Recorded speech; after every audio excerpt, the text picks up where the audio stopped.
Peace, love, and light, y'all. Peace, love, and light. Welcome back to another episode of Tough Talk Tuesday. Know the Ledge TV presents Tough Talk Tuesday. This is your host, Brother Blue. Very soon to be joined by my co-host for the evening, Brother Ken. All right. Welcome back to another episode. Make yourselves comfortable. All right. With no further ado, let me add our co-host to the bill. Peace. Yo, what it do? What's happening? Peace. Yes, indeed. Let's make check all the levels, Okay, make sure everything is hitting. right. And is my shit in HD? Because I'm from where I'm looking at myself, my shit is in Yeah, HD. you good? What about me? I'm straight. You good? Yeah. You got a little light you could turn up or something? Huh? I'm learning it's all about the lighting. Okay, got you. Yeah, you got any lighting you could turn up on your shit? Or you good? So more lighting, more get brighter. The brighter the better when it comes to this. Let me see.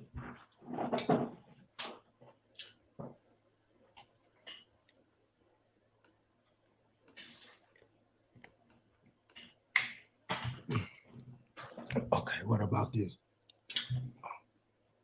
More light. Matter of fact, let me.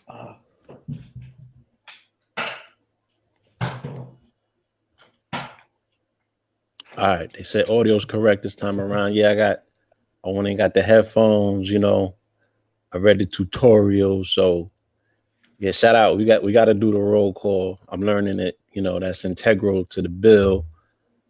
All right, I see Atlanta in the building. Okay. Who else we got in the building? Oh, South Cali's in the building. SoCal. Shout out to SoCal. I know y'all going through it right now. Harlem in the building, of course.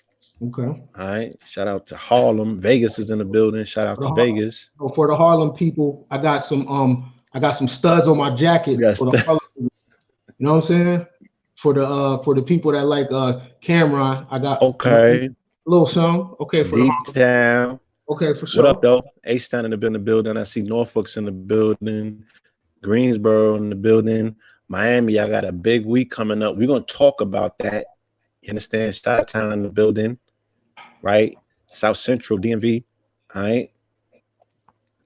Ohio's in the building. Ohio. Shout out to Ohio. Birmingham, Denver, Colorado. Of course, VA. All right. Shout out to Embers B44. Denver, Caracas, the Caribbean, Flatbush, of course, Duluth, St. Louis in the building. Okay. LI, Central Valley, Cali. All right. Raleigh, North Carolina, Tampa, Virginia Beach, Inglewood, San Pablo, whoever that's at. Shout out to San Pablo. I'm with West Phoenix, Mystic, Philly. I see y'all, Philly. Nola's in the building. Yo, have you seen the evolution of hip hop? We're gonna talk about it. Okay. The latest season? No. I'm not caught up. Tallahassee. So I'm gonna touch on it lightly. Denver's in the building. Philly, of course, like Savannah, Georgia, ATL. WA State. That's Washington, right? Washington. 10 by way of NY. Salute to you. Yes, indeed. Naptown. Peace to nothing. You know what I mean? Okay. They representing from all over the map. Inglewood, of course. My visual's a little slow. I don't know what that's about. But just because of that, I'm going to refresh my page real quick. Just give me 1 second. Make sure I get the best visuals. So we lagging a little bit. Alabama. Yo, what up? It's Ken Billy in the building. I got to hold it down since the homie left real quick. I hope you and yours is doing well. We're in the middle of the week. You're almost there. You know what I'm saying? Don't worry. Get to work tomorrow with hella Alabama stand up, of course. Mhm. You have blacked All right. out for a second. The tabs. Okay. My tabs be fire though. Hard to close. My tabs, son. My shitty research material, like, Okay. you know what I'm saying? Okay. You can tell a lot about a person by their tab game. Yeah, but I do got stuff open. I'm seeing I got my QuickTime open. I still got the oven. Yeah, that's your memory too, I'm bro. close. The more you have that open, that's using your memory. Right. I'm close. I got this Photoshop open. Oh yeah, that's hella RAM you're using. Yeah.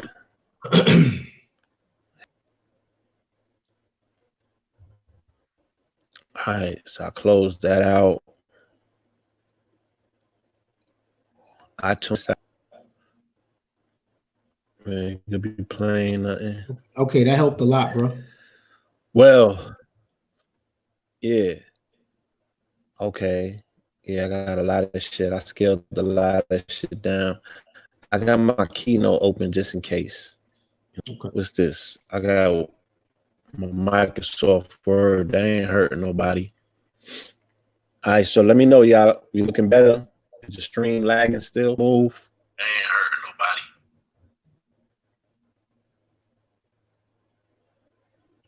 Yeah, I just heard my audio different. Yeah, no, that was me. I had another tablet open. Okay. But let me know what's good, fam, in the chat. His visuals a little bit better. Okay.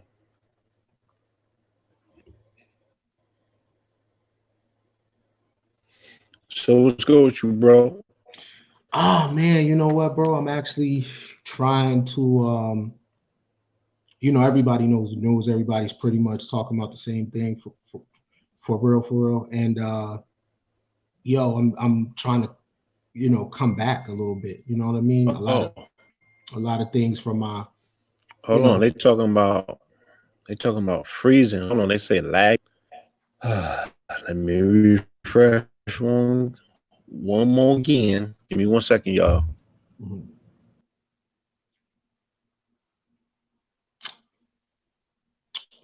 So like I was saying before, hope you guys are doing well. You're almost to the weekend, and make sure when you get to the weekend, don't crash out. All right, don't blow all your cash. The weekend is for you to retool and work on your plan. All right, there he is. So yeah, you said you was attempting a reset. Mm-hmm. What you mean by that? The Kobe business drained me, man. I was a hooper. I love hoop. I grew up with it. Like I said the other day on the other show, I grew up with it, and I followed it. And this is a lot of memories. This is a lot of debates at the lunch table. This is a lot of 2K, a lot of NBA Live. A lot of living through vicariously through a person. And then also the drain of people disrespecting the energy. You know what I mean? It's times like this where I hate niggas. I'm just being a buck. I'm keeping it a stack. Like facts. You're mirroring the sentiment. You know what I'm saying? And it's very difficult when you sign an ambiguous term is something that you often talk about, right? But for the people, and then you start seeing the weird fucking stock that is strain called the people, this weird ass strain that exists amongst that stock of quote unquote the people that you like, oh no, we not going to the motherfucking mountaintop with this, right? They can't be part of that particular reset, if you will. It's like you really get to see a first-hand account of motherfuckers that didn't get properly nurtured. It's just disrespect. And I seen it happen with Nipsey too. And it's like people that didn't even like Nips was chimed in talking about a fucking Dr. Sabi documentary. They reduced a person to a documentary. That's it. Not talking about Proud to Pay campaign, not talking about none of the business ventures, not talking about the innovations that he was doing with tech and products, Right. and his combining coming together with Ryan Leslie to have that database, you know, a a a a, a better experience for the consumer, right? They wasn't talking about that. They was talking about some weirdo consciousness has took a terrible. And when I say consciousness, let me say Black American ghetto consciousness, because it's a different level of consciousness when you tap into the Wanderlust, A Life crowd, Sedona crowd. It's a little different over there. You know what I'm saying? I'm talking about this unresolved crack baby consciousness. It's trash, and it's so nasty. It's like real wicked. The energy that It's comes out like of people, practice. totally, bro. There is no, And there's no respect. You know, yeah, like and I they did it to said, Kobe too. you They know, just did the same exact thing to Kobe, and it's not. It doesn't even take long. They go in immediately, bro, and it's crazy. It's crazy. It's a lot of anger. It's a lot of it's just crazy, bro. Uh, you know. So when I say coming back, I'm coming back from that because I'm mad that I signed in and I seen it. And it's consistent too. Of these people know how this man died. This. Why are you even talking about that? Like, just people want to be the need to feel right, right? So the collective self-esteem is low because it's a need to feel right about something. Okay, what if you are right? What if you are right? Okay, you can't put nobody in jail. You can't avenge it. What are you gonna do? What are you gonna do? You know what I mean? So and this is this has been my consistent conversations because for whatever reason, and I can imagine maybe why people would think that I gravitate towards conspiracy, but I made it very clear and I took arrows for it last year, when we spoke about Nipsey, and we was like, let's just focus on the positive. Let's find something what I'm saying, uplifting to say about him. Let's look at his legacy. Let's look at his interviews. Let's peel back the layers. And because this is somebody that I personally knew, and I knew he had depth to his character, and because I was still following as an onlooker, I knew that there was a lot of gems that could be unearthed if people would just dig a little bit. You know what I'm saying? So my conversation at the time was like, your insinuation that this happened because of a documentary kind of is excluding the other people on the other side that's involved, the family. You know, I mean, first and foremost, even his be given the respect to say, I'm not going to make a comment before they do. You know what I'm saying? They have every right to. Secondly, just a little bit more investigation in terms of asking around in the streets and the people that happened before you jump to a conclusion, right? Because credible, notable people with social media platforms were the ones that were making these insinuations and almost like pouring gasoline on it for sensationalism almost. And then third, there's other people that are being implicated if you saying that they knocking people off, you know what I'm saying, for some shit dealing with Dr. Sabi. I mean, that's a direct connection, a correlation. My mother didn't feel safe listening to that conversation. She was asking me, do she got something to be worried about? You know what I'm saying? So, it's just irresponsible to jump to conclusion that you think all of a sudden that you are an investigator. You feel me? Or that for the very first time in your career, you're jumping into investigative journalism when the only thing that you can prove is that there were some things that were unexplainable. And these days, everything seems to be unexplainable. There's no incidents that we've experienced that everything is what it is, even if you're looking at it, right? Like you want to say something? Yeah, I do. There's some great minds that have came out. There are some great minds that have came out the so-called conscious community. There is. It's a few, but I'm gonna say this, man. Whoever taught y'all, whoever your master teachers are, did y'all a disservice, man. Because what you think is empowerment, that's not empowerment, yo. If that's not empowerment, if you are the one that really knows what happened to Kobe Bryant, you can't do nothing with it. You're just walking in a barber shop and you got debating points.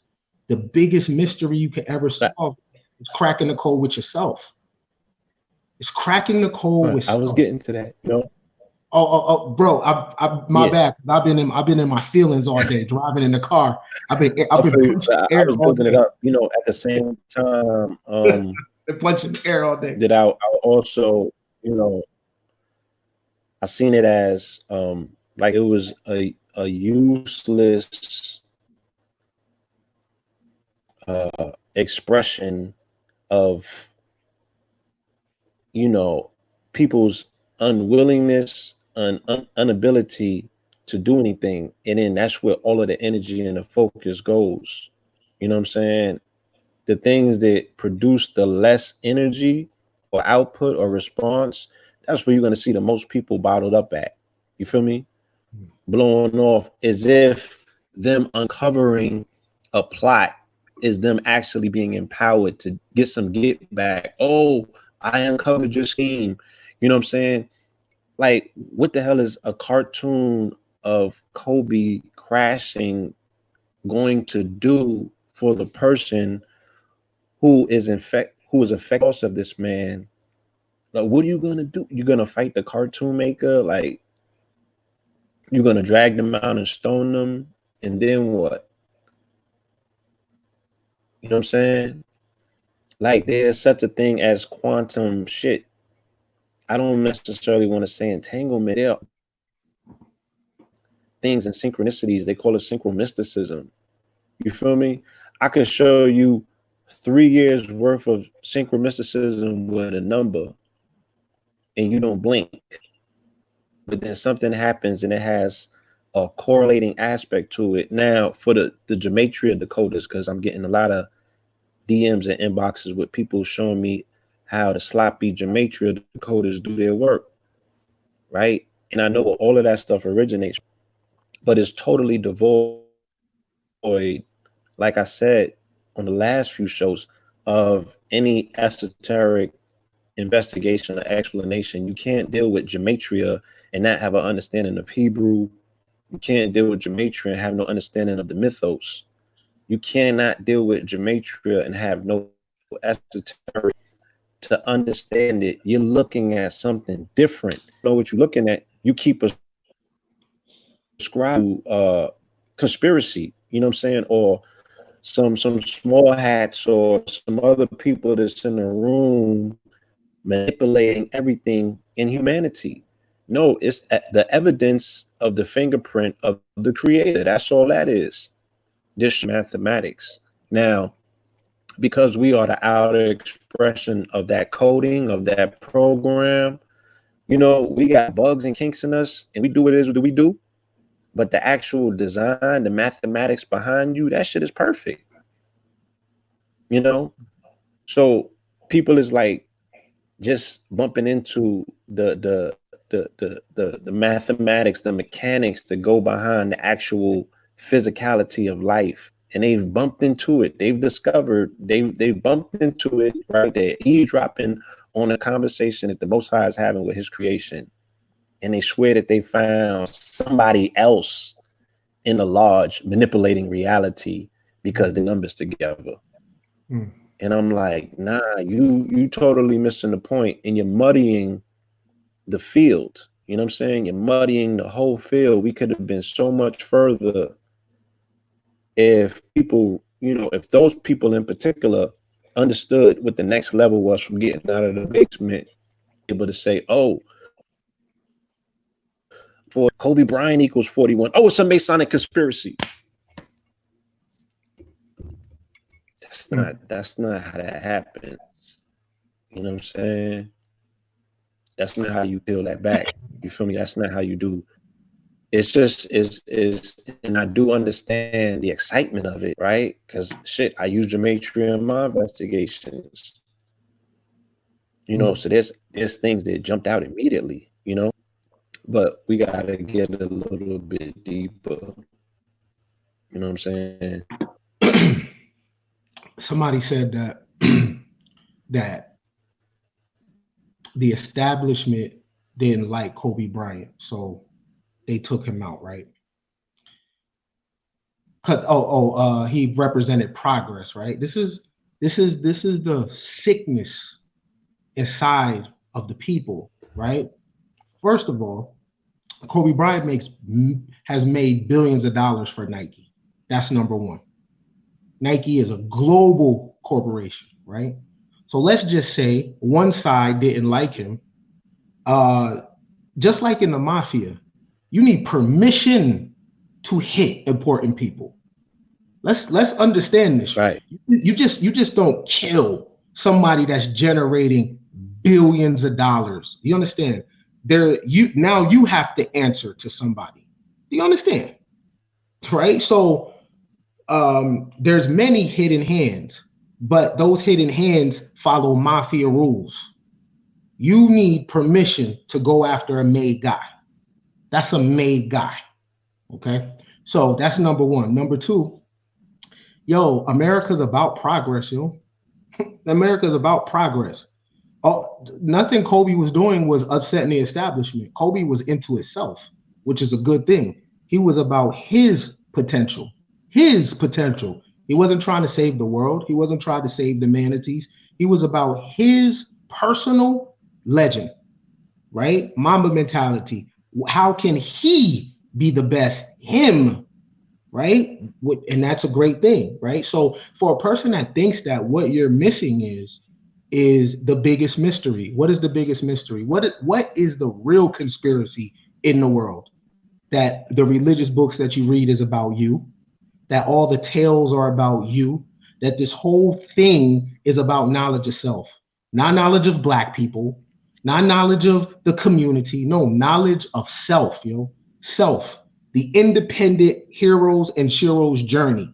That's the big conspiracy. If you're going to learn about any conspiracy, well, it's the mystery. What's the mystery? You. Why? Because it's unfolding, right? It's unfolding. We engage in a lot of histrionics, history that's already set.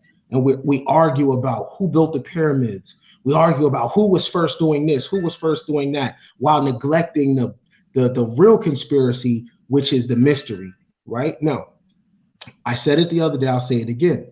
The reason why people rather deal with the conspiracy than the mystery, because the mystery requires work. The conspiracy doesn't require any accountability. Let's deal with the conspiracy, and I still don't have to be shit, though. You understand? But the mystery, once you unlock it, you start to know things about yourself. You start to conquer things that you used to get high off of, like your own traumas and your own dysfunctions. You start to get over the lack of nurturing or the lack of bad parenting or poverty. And now you are accountable for something and you have to do the work. There's no accountability in a conspiracy. You could just talk it back and forth, but there's no call to action. You don't have to do anything. But again, when you look at a person like Kobe Bryant, whose philosophy is Mamba mentality, personal potential. How far can you take it? Now I have a question for all the people that are so enamored with conspiracies. As of today, Are you the best version of yourself that you ever been? Now, I don't know the answer to that. You got to keep it real with yourself. Now, what I mean is this the most money you ever made in your life? Is this the best you looked in your life? Is this the best your personal relationships with your husband, wife, family? Is this the best relationships you've ever had in your life? Are you going to the new places that you've never been at this moment?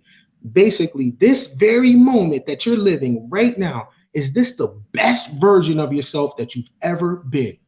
If the answer is no, then you have no business worried about a conspiracy. If the answer is yes, you still don't have no business worried about the conspiracy. Go more, do more. I'm not saying that you can't be curious and all that shit. Hey, I have my own set of beliefs about what I think, but but I'm not going to use this time when an icon has released energy into the world. You got to soak up this energy while it's there. This icon released um, a fuel that if you tap into it, you'll be able to scale in every area in your life like you never have before. So use the time wisely, people, and don't allow your own. Yeah. My thing is, yeah, what we do is a continuation of our narrative, and nothing disrupts the continuation of our narrative. Everything adds on to it, right? And it self corrects itself. Like, I don't have to force it. So we have been talking about what and the need to not be distracted, because if you're magnanimous, it's going to take a level of focus and dedication that you have not anything else in your life. So if you're starting off January the same way that you started off last January, chances are you're going to miss the opportunity to maximize the true potential of self, because everything moment, you know what I'm saying?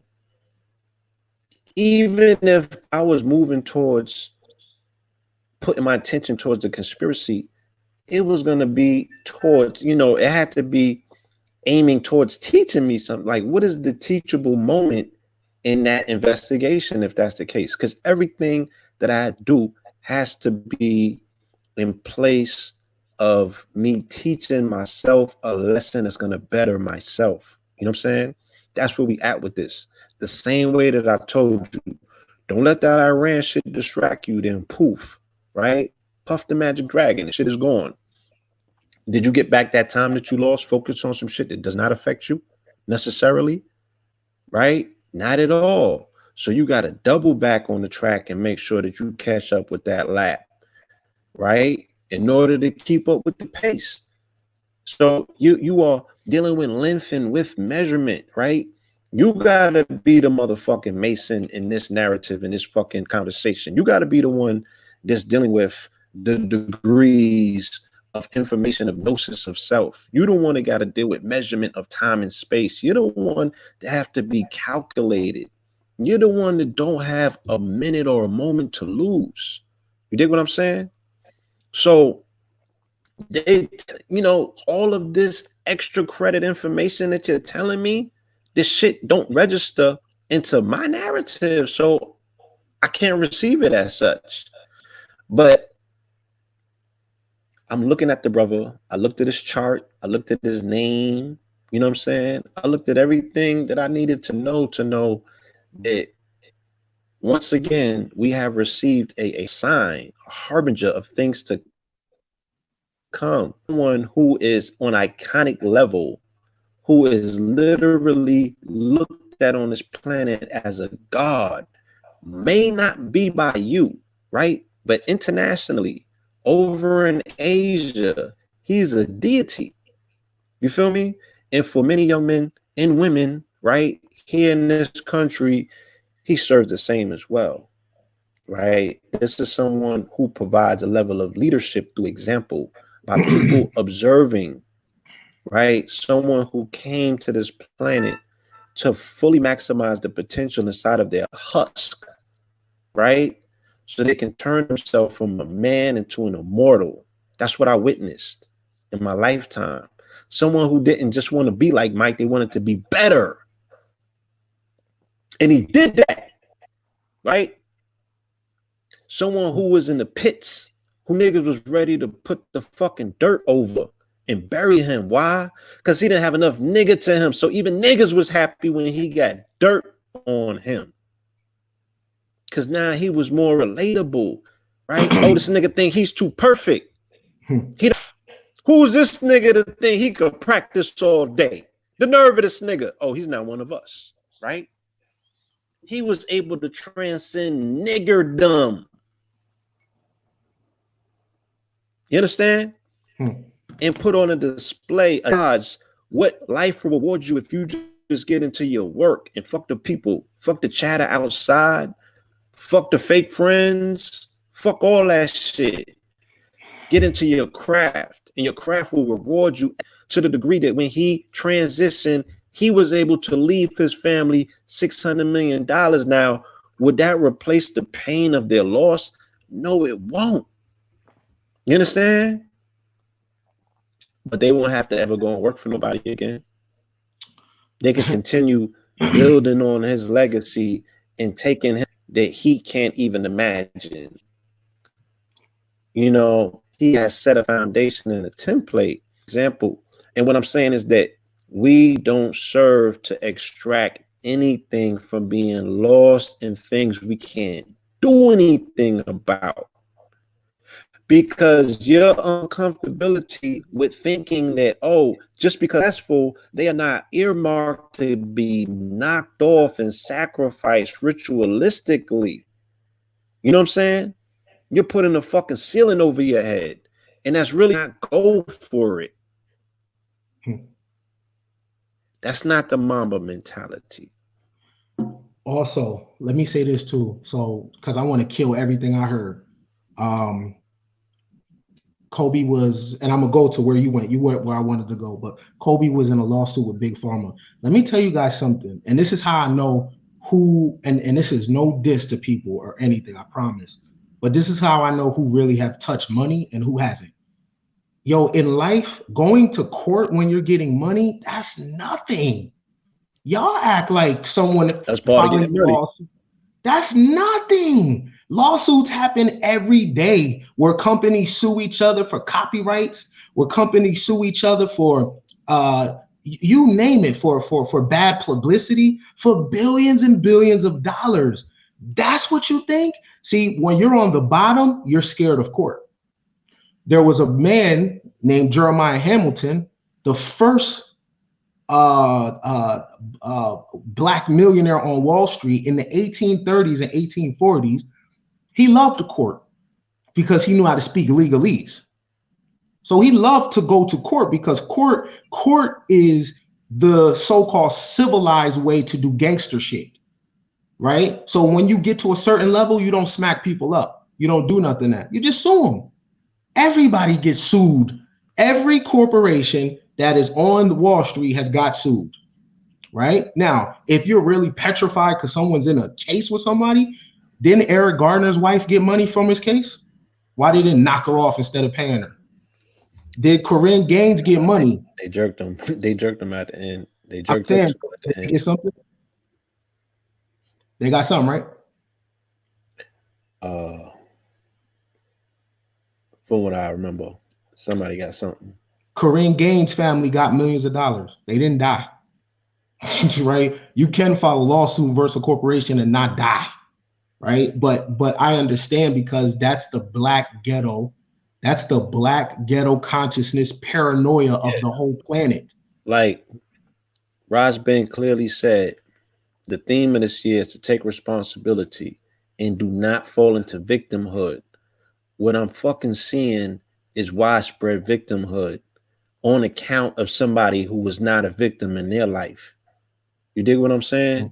Don't matter. Either way it went.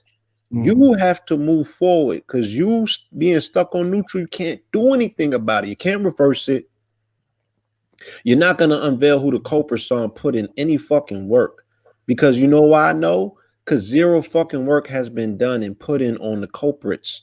Mm, from time immemorial, mm, right? There's a long list of them, and they all live on the Upper East Side, and you got addresses and everything, right? And not a fucking hair has been done to anyone who has put in real pain on this planet to melanated people who you can identify, mm, right?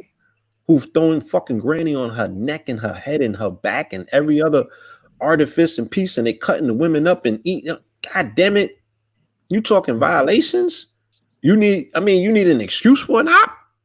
mm, No, it's just like I said the other day, 51 years removed from Martin Luther King, and they still talking about him turning the cheeks.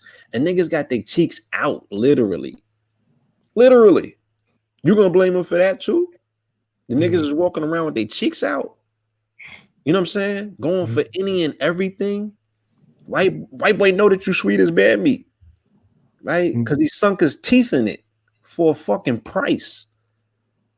And mm, you still want to blame King and shit like that. So it's fear. It's a fear factor when I see people fall into conspiracy. Oh, look, they got him. They got him. No, you making an excuse for yourself.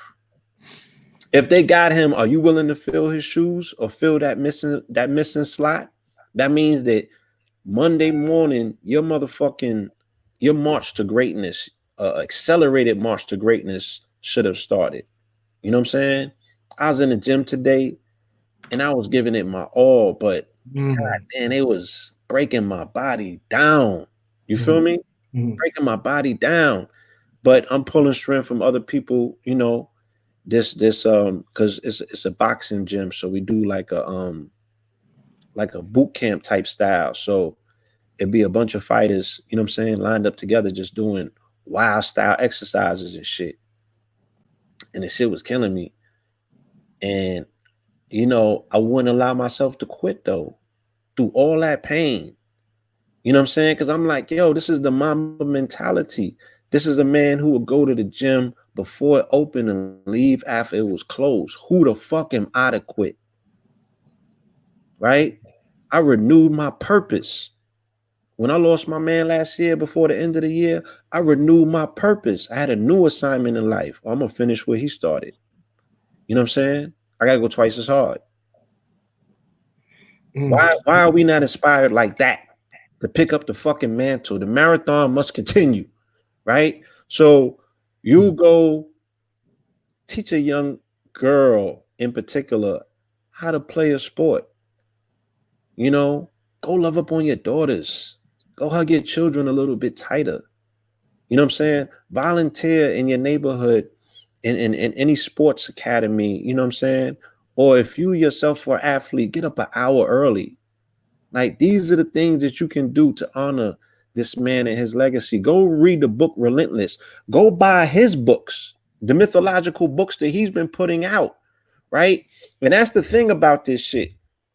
And it's what it reveals. It revealed the same thing that revealed when we lost Nipsey last year, is that we don't get a chance to see people when they're alive. Our observation is so fucking limited. Because you niggas know every stat about Kobe, but you just now finding about his post career. I thought you followed Kobe. Why did you stop when he stopped dribbling the basketball? Because the best years of his life, he was living off the court with these fucking investments and his Facts, production company and these facts, books that he was writing. facts. You know what I'm saying? And his level of philanthropy. Like you said, this man was Bruce Wayne for real. Also, let me say this too. So, because I want to hit all points before I go where you was going right there. The notion that I got to say it again, because people have said this: Kobe hasn't done anything for Black people, but the NBA are the players in the league right now are saying that's their hero, and the majority of the NBA is Black. So how did he not do anything for Black people? And the thing about it is, there's some truth in that. Let me tell you why. Kobe was not a nigger, like you was going there. So he's not going to do nothing for you because he's not a nigger. Let me tell you why he's not a nigger. Because he was way different than the other NBA cats. See, he's foreign. He's not Black American in his origin. His confidence is different. Niggas have lack of confidence. Niggas have group confidence. right? So niggas never stand on individual confidence. They stand on their town. I'm from here, right? They use the town to elevate their confidence. Right. A Okay. block. They use their Yeah. block. They use their block to elevate their confidence. They use their gang to elevate their confidence. But a true star seed, you stand on your own genius, right? You live and die by your decisions, okay? And it's not based on Yeah. what anybody else is not doing or doing. So you're absolutely right. Kobe has not done nothing for y'all if you believe that, right? Because how could you? When you come from a welfare mentality, when you come from a mentality that the state is the one that pieces your life together, when you come from a mentality where you think the women in your community kick the men out the house so they can get fucking government cheese, they kick the fathers out the home for, when you have that kind of mentality, you think the women in your group, yeah, my dad got kicked out. Who even wants to admit some shit like that? Yeah, my dad and my uncles was kicked out the house by the women, right? If you come from that kind of thinking, of course, when you look at Kobe, you're going to say, he ain't done nothing for us. But inspiration is the best gift that you can give to somebody to go do something and pursue something for themselves. So Kobe in the NBA did not represent the nigga energy. He was always out of place. He he was consumed with basketball. He studied other languages, right? He didn't do what all the other players did. This is when he was playing. He just now opened up. He if you follow his career, he was very reclusive for the majority of his career. And post career, he became a more of a, he had a show called Detail that was breaking down players and schemes in the game. He just now Yeah. opened, but he was And because always very right, different. he was born here, correct? He was, no, his father Joe played for the Sixers. He was, I think he was born in Italy. Nah, he might have been born here, but he was raised in Italy. So now we're talking nature and nurture, Mhm. right? And the fact that, I mean, we can just nip it in the butt because no matter where niggas was born from, they always talk about environment. His environment was different. In his environment, he was very studious. He learned different languages. He was exposed to multiculturalism. You know what I'm saying? He had to memorize the Iliad, you know.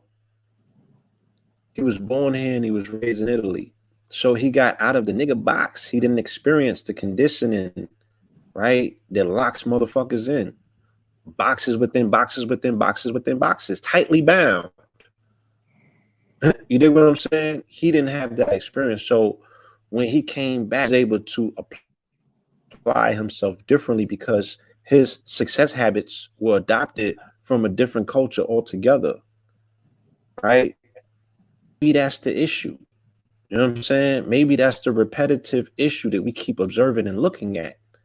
And we can see how this shit happens when other cultures come here and their children get niggified, Mm. right? Maybe it's really the environment that compresses the fucking diamond to a degree where it breaks it. That much pressure, Mm. you know?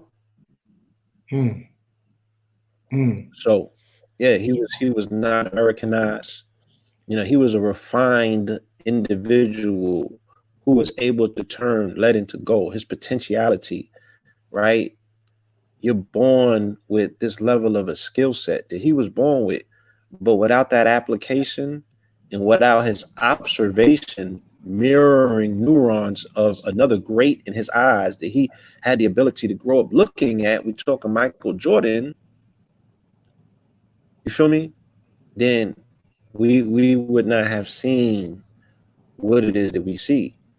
And like you were saying earlier, the Black America has provided enough examples in terms of his excellence in different fields of theater, whether that's on the ball court, whether that's in movies, or whether that's on stage performance. Other individuals can come from different parts of the globe and mimic and mirror neuron the skill set and leave all the other nigga shit behind and excel and exceed past them. It's going on in the NBA right now. Can you elaborate on that? Which part? Which part though? In terms of different people coming from different places from this planet Oh, and tapping into the excellence by way of the okay. example that was left on court in terms of the play, and able to mimic and mirror that, but applying a different discipline, a different level of practice, a different level of socialization, where they're able to escape the nigger traps Hmm. that I a got lot you. of these young NBAers fall into because of their environment. I got you. You know what I'm saying? Yeah. And these foreign players are able to come in and shoot past them. Okay, I got you. I shared something with you earlier, because again, and I've been following the league, man, since man, Pippen dunked on Ewing and looked at him. You know what I'm saying? I mean, yo, I mean, you name it, bro. Hank Gathers. You know what I'm saying? I does this shit, right? So this is one thing that I can't nobody tell me nothing on, right? Um, I got a prediction that the best player in the NBA will not be from America anymore. Matter of fact, I guarantee this is going to be fact, because what people don't understand is, and now the experts are saying it, Kobe Bryant is responsible for the largest globalization of the NBA. Kobe Bryant, Michael Jordan saved the NBA, right? Magic Johnson and Larry Bird, their rivalry between the Lakers and the Celtics, those 80s, you know, that saved the NBA, but Jordan took it to another level. Kobe Bryant is responsible for globalizing the game. Remember, he played in LA. LA has strong ties to Asia. Okay. All foreign players that come into the league Super right facts. now, right? All foreign players that come into the league right now, their hero is Kobe Bryant. Luka That's a fact. Doncic is averaging 30 and 10. It's his second year, dog. He's European. He's from Slovenia. Kobe Bryant talks Slovenian to him. Okay. Kobe Bryant is his hero. Giannis is from Greece. He won the MVP last year and could win it this year because he's averaging 30 and 13. Okay. He's from Greece, Joel Embiid, right? Let me tell you why there will be no more players that are from America that are the best in the NBA. The reason why is because NBA Yeah. players have nigger in them. Now, what do I mean by nigger in them? That even if they come from a middle class background, or you don't got to grow up in the hood. It's the ideology. This ideology right here. Oh, my people have suffered for 400 years. It's becoming that you don't even have to research that. You just spit it back. What that does is it dumbs your potential down because it puts doubt in you. You walk out the house and think that, you know what, any day could be my day. The cop's gonna smoke me. Yo, I don't think a Jew thinks that. You know what I'm saying? They have a different kind of they have a different type of confidence. They expect to win. They feel like entitled to win. They feel entitled to be the boss, right? Anything less than that is not civilized, right? But where you have the Black American, you even have Ti at the Revolt Conference. This is what I'm saying about the nigger. You have Ti that said at the Revolt Conference, America has never been good to Black people. What a slap in the face. This person is a millionaire, ex-crack dealer, got caught with thousands of pills, got caught with silencer guns. Do you know in another country, he would be under the jail? If he got caught in Britain, in London with that hardware, only in America could he be out. Only in America could you deal drugs and openly talk about it and be rich. Only in America can you display bad fucking habits and still make it in life. Because those habits that you display in another country, you'll starve to death. So he's on stage and he's telling poor people, you know what, this country ain't never been good, but he eats every night. And he's good, and he got TV shows, but he has now bought into the ideology of the Oh, victimhood. because I was watching the evolution of rap, This nigga's responsible for trap music, for glorifying bandos, you know what I'm saying? Where people's souls were slowly dying while they was motherfucking intoxicating themselves with chemical warfare. He was a CIA operative without getting, you know what I'm saying, a direct check. And he had the nerve to say that the countries know you worked for the agency, my nigga. Like, what are you talking about? But America, so look, so what happens is because of influence, the people are like, you know what, T.I. is rich. And if he says that, yeah. So what that does is it stops the progress of the genius that's in a person. Because we always talk about Bruce Lipton, the biology of belief. You really believe, you really believe that you can't do anything? You really believe that the universe is not conspiring in your favor right now? You really believe that? That's what they believe. But look, Giannis coming from Greece doesn't believe that. Joel Embiid, who's coming from Cameroon, doesn't believe that. Pascal Siakam from the Raptors does not believe that. Luka Doncic does not believe that. These foreign players that are coming from other countries are coming over here with maximum confidence. And they don't have that thing in them. And that is going to allow them to scale past the Black American. Okay? The Mamba mentality can't exist inside of a nigger. You have to free yourself and come on a clean slate. You can't buy into this ideology. Yo, look, man, bad things happen in the world to people. But what happens to somebody, that's not my fucking life. I'm sorry. Just like when I jam myself up, who had to deal with it? Me. I didn't pass that on to you, boo. You know what I'm saying? When I caught my felonies, the you can't say, see what the system does to my. No, that was all me, dog. You ain't got nothing to do with this. That's all me. Let me carry my cross. You know what I'm saying? It's on me, right? So the nigger can't exist inside. Well, the Mamba mentality can't exist inside of a nigga. I know because I used to think like that, bro. I used to think of. I read "Behold the Pale Horse," right? Then I read a Malachi York book, right? And then I read Destruction of Black Civilization, right? And then, I was listening to Khalid Muhammad stuff. And I was like, man, the Federal Reserve, right? That has nothing to do with how I'm treating people, right? Keeping my word. I remember, look, I remember I was staying with somebody. I was 19. So they was Christian, right? So I was out of my Christian bag, and I like to call people stupid and you sheep, right? Look, so they was having Thanksgiving. So I'm at other people's house, staying at other people's house, and I was like, Right. man, this is genocide day. Y'all stupid. I'm not eating. And guess what? They was like, okay, bye. We're gonna go over to my grandma's house. So they all over there at the granny house playing Monopoly, enjoying themselves, right? Laughing, joking. Enjoying themselves. Street, I can hear Family. them. Yeah, I can hear them. And I got left at the house by myself. And the only thing that I could feel good was to try to push it on them. Like, you know what? They're the ones sleep. Ha ha ha ha ha. Right. But I was losing because they was over there saying, yo, your homie's a fucking weirdo. Like, yo, you know what I mean? So that was me running around with the nigga. Because when you got maximum confidence, you could be in any environment. It doesn't matter. So I could go to church right now, even if I don't agree with the theology of it. It doesn't matter. I'm there for my peoples.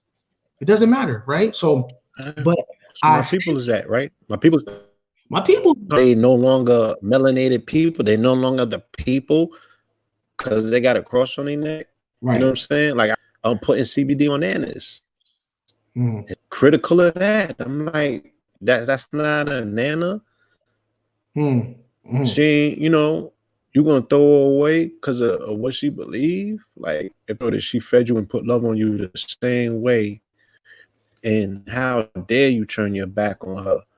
Because as you say, she lost. You know what I'm saying? You better be there for her. You better honor your mother and your father so your days is long. and that goes for the mother and the mother of your father. So if it's within your capabilities, you know what I'm saying? So we can't get into business of arbitrarily throwing people away.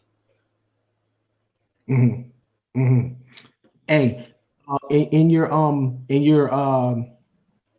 email, I sent you a small clip of the 9-6 draft. You want to, Okay. yeah, I want to open that up because this is this is what competition breeds. All right. Bet. Um, Let me know when and you're that's ready. I'm ready. All right. Let me You go say what? into yeah, I got it. Go into my screen share. All right. Yeah, and yo, the Just funny just thing is the people that keep talking about Kobe, they not even talking about the draft class, bro. You know what I'm saying? They're not even talking about the career. They talking about some fuck ass cartoon. I don't care about none of that shit. You know what I'm saying? That's lazy, dog. That's that. But I get it. That's people numb. You numb. Trust me. And this is coming from a career sociopath. So I know sociopathic traits when I see it. Niggas don't want to feel. I get it. So you do all these other things not to feel. But let me tell you something, yo. Time is going by, right? And these moments happen in history, and you want to feel that shit, man. You want to feel it. This is, trust me. This is, you, man. Yeah. So I get it though. yeah. All right. So let's go into this. So let's look at you know, what competition look like. You feel me? And ask yourself today, if against, how would you show up? You know what I'm saying? What sort of effort are you what sort of effort are you gonna put forward in order to separate yourself from a class coming out like this? Right? And that tells you a lot about your work ethic. Hold on. All right, can you see it? I can't see it. You can't see the black screen yet? Okay, it's coming up. You see a black screen? Yeah, I see a black screen. All right. All right, you see that? Yeah, The video playing? yeah. All right.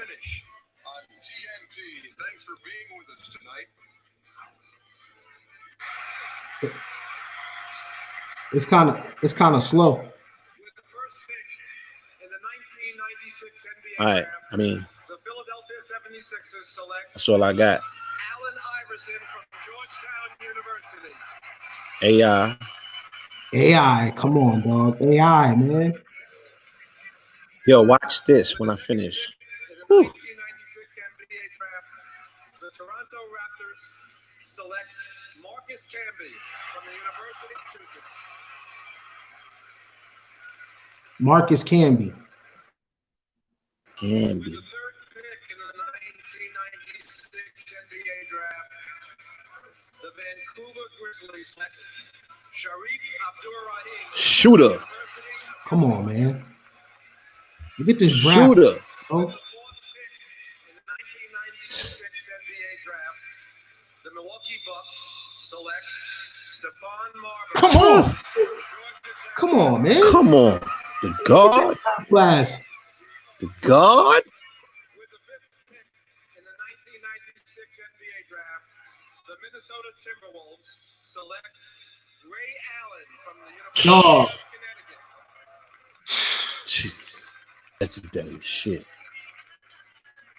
Look at this. That's the top 6. Look at this picks. In the 1996 NBA draft, the Boston Celtics select Antoine Walker from the University of Dog. Shoot. Look at this draft class, man. The commissioner is ready. With the seventh pick in the 1996 NBA draft, the Los Angeles Wright from the University of Memphis.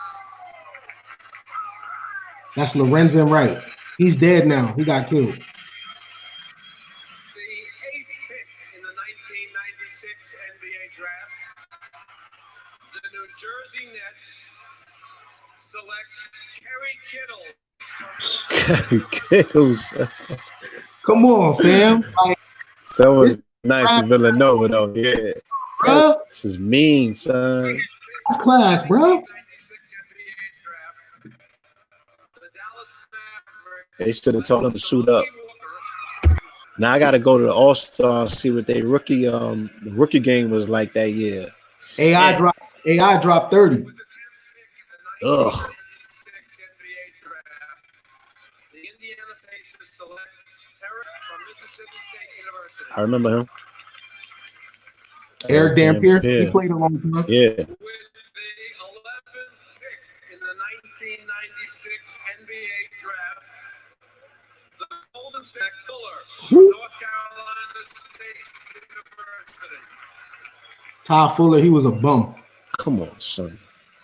With the 12th pick in the 1996 NBA, the Cleveland Cavaliers select Vitaly Potapenko from Wright State University. He played a long time too. And then Yeah. and then listen, and then look, who coming up? With the 13th pick in the 1996 NBA draft, the Charlotte Hornets select Lower Merion High School, Yeah. Pennsylvania. Come on, bro. God, confident, like I'm in. Everybody Come get on, bro. kisses. God damn it. He had a thing with him. You see that? 1996 NBA draft, the Sacramento Kings select Predrag Stojakovic from Pau in Greece. Pager, come on, bro. Wow. That's it, or you need me to run it more? No, just go to a few more. It's one more I want you to see. A few more. With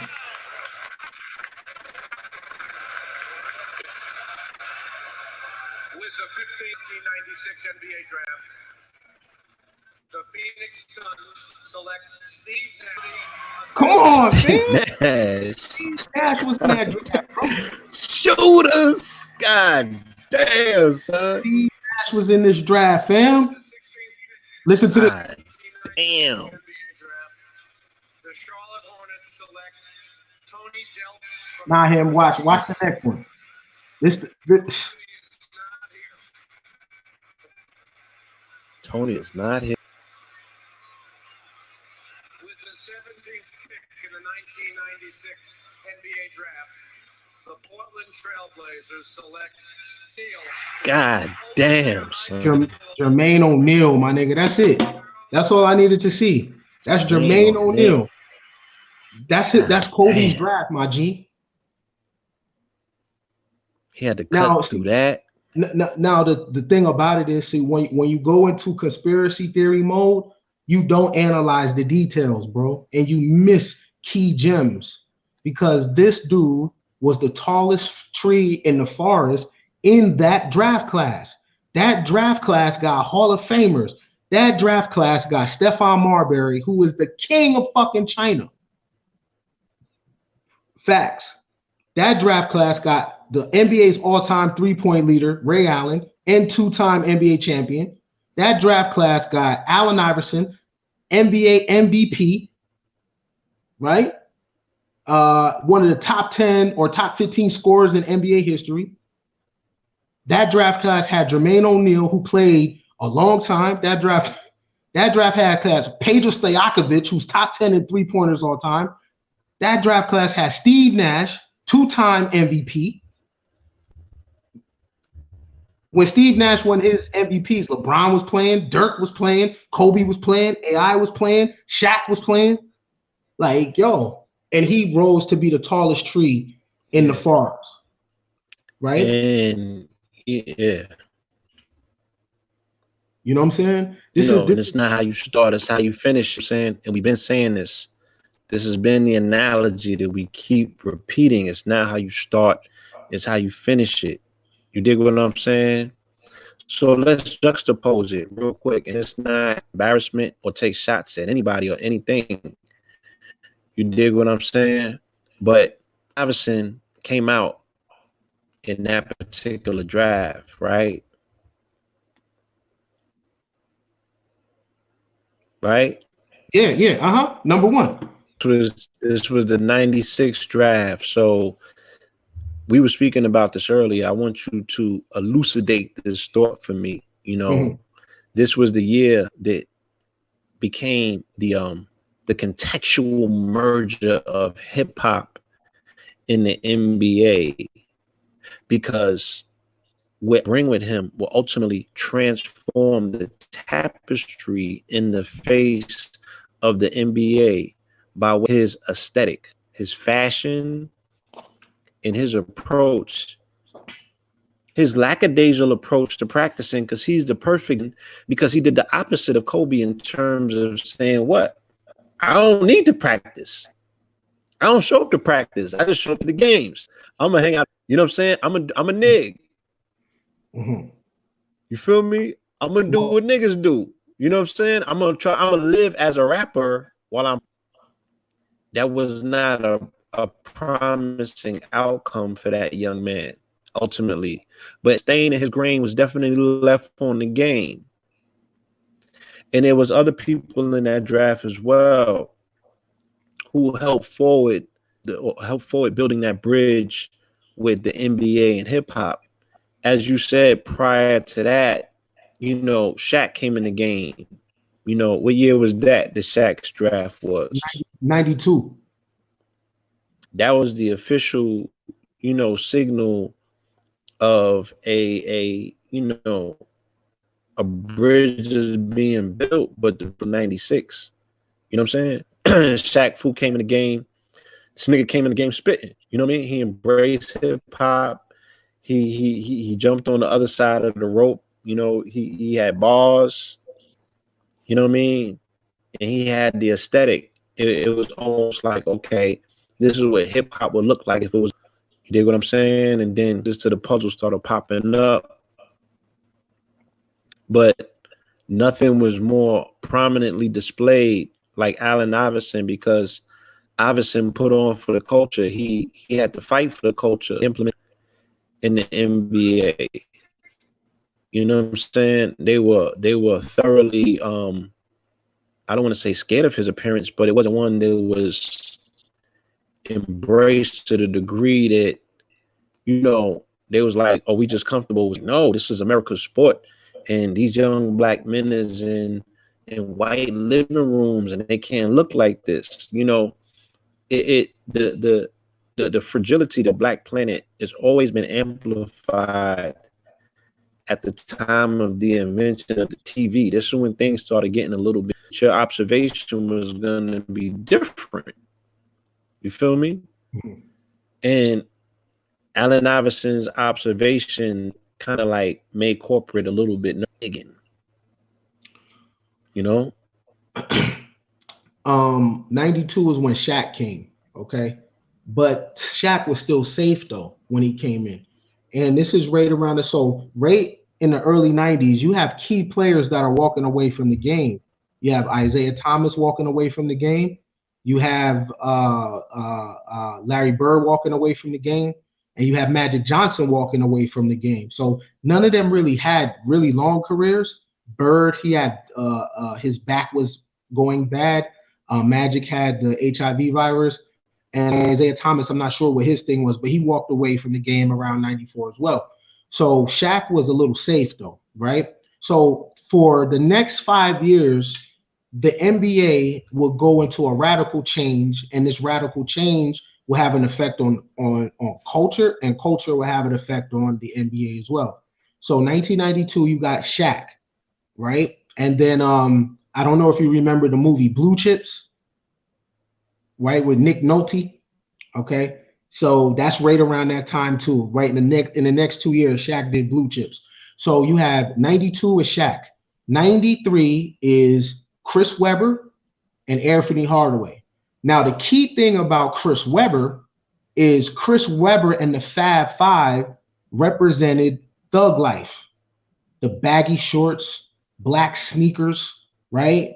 It was Chris Webber, Juwan Howard, Jimmy Smith, Jalen Rose, and God, who was the last dude? Damn, who was the last dude? Anyway, that represented this street element that was coming in. But They were street, but they weren't the participators per se, right? So that's 93, right? So the NBA is changing. The NBA is changing. Then you got 94. You have Grant Hill, who came from Duke, two-parent household. You had Jason Kidd. You had Big Dog Robinson. Big Dog Robinson wound up signing one of the biggest contracts in the NBA, right? Eventually. So you got these different kind of players. They got a different kind of style about them. It's hip hop, right? Then you got 95. Kevin Garnett comes out of high school, and Yes. Kevin Garnett has a different thing about him too. Now, 96 is real important. Yeah. Because 96, you got Pac's death, then you got everything that's happening on the street.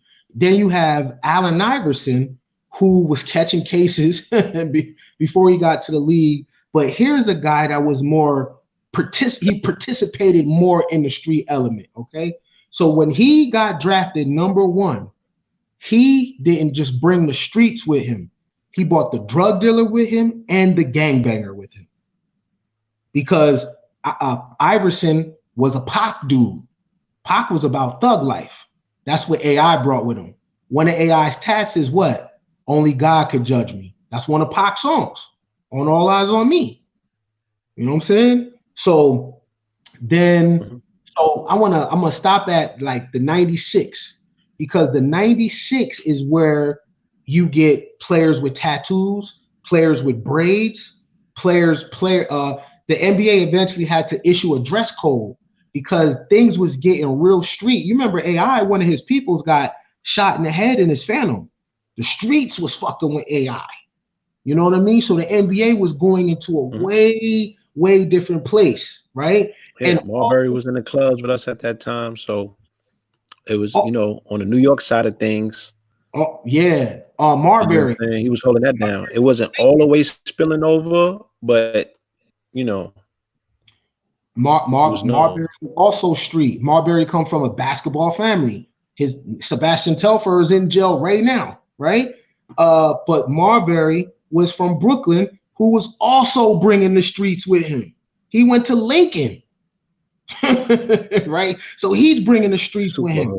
Yeah. So the NBA is taking this hip hop thing, but it's not the Will Smith version of hip hop. Grant Hill represented the Will Smith version of hip hop. AI represented. So did Kobe. And so did Kobe. So Kobe, even when I heard him rapping on that song you said, when he was smoking Shaq, I'm sorry, but he bawled him me that song. Yeah. Son had bars. What? Son was rapping circles around that nigga. But I heard a lot of Will Smith in that when I was listening to it. I was like, influence. You know what I'm saying? Look where they at. You know? Yeah. So the players in the NBA prior to these guys, they were tough players. Xavier McDaniel, you know what I mean? A lot of the Knicks players, Charles Smith. But I'm talking about a certain element of the streets that existed, that came in the NBA that was not there no more. They bought the drug, AI bought the drug dealer into the NBA. And he bought the gangbang into the NBA, right? Because his look, and he was only 6 foot, bro. The average nigga on the street is not 6'6". You would stand out if you hustling. You know what I'm saying? 6 foot and under, right? It was a skinny nigga. What Pac say? Born in the skinny city where the skinny niggas die, right? He was a skinny nigga. Right? And people just got finished watching Pac spit at the camera. Here's this little dude. He going at the system and going at, you know what I mean? He's taking hella hits and he's doing it in front of the camera. Yeah, he has a magnetic personality and people is magnetized to that. And AI was no different. Let me juxtapose how these stories end. You know what I'm saying? You know, let's look at what happened the same time, because we know that Kobe's story ended up a lot different. But let's look and see what happened on the day of his death. You dig what I'm saying? In place with Allen Iverson, who was really his juxtaposition because he played in Philly. But Allen Iverson, can you see my screen? Yeah. What does it say? When is this? Yesterday. This is the 28th. This is today. Allen Iverson has backpack with 500K in jewelry stolen at Philadelphia hotel. A backpack and $500,000 worth of jewelry that belonged to Allen Iverson was stolen Monday. Philadelphia Police Department Public Information Officer Miguel Torres confirmed to USA Today Sports. According to the Philadelphia Police Department report, Iverson's merchandise was reported missing around 10:30 a.m. at the Sofitel Hotel. And it is unclear if Iverson was present at the time of the burglary. An investigation remains ongoing for a black male in his 20s who was last seen wearing a dark jacket, red shirt, and black and white sneakers. Iverson, 44, officially retired in 2013 after a 14-year career that included an MVP award and 11 All-Star appearances. He was inducted into the Naismith Basketball Hall of Fame in 2016. Damn. And they said that Kobe just got nominated for it, pushed in. I got in the Hall of Fame before Kobe.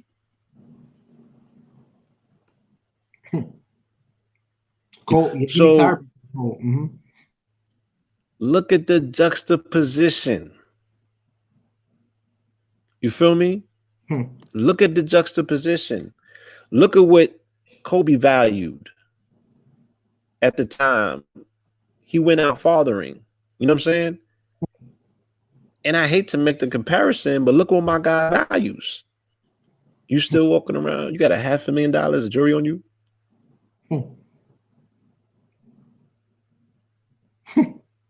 That's my favorite player too. That's crazy. Okay, they said Kobe wasn't eligible. So at the same time, I mean, and this is what I say, fuck your conspiracies, right? Conspiracies, and learn more how the universe communicates.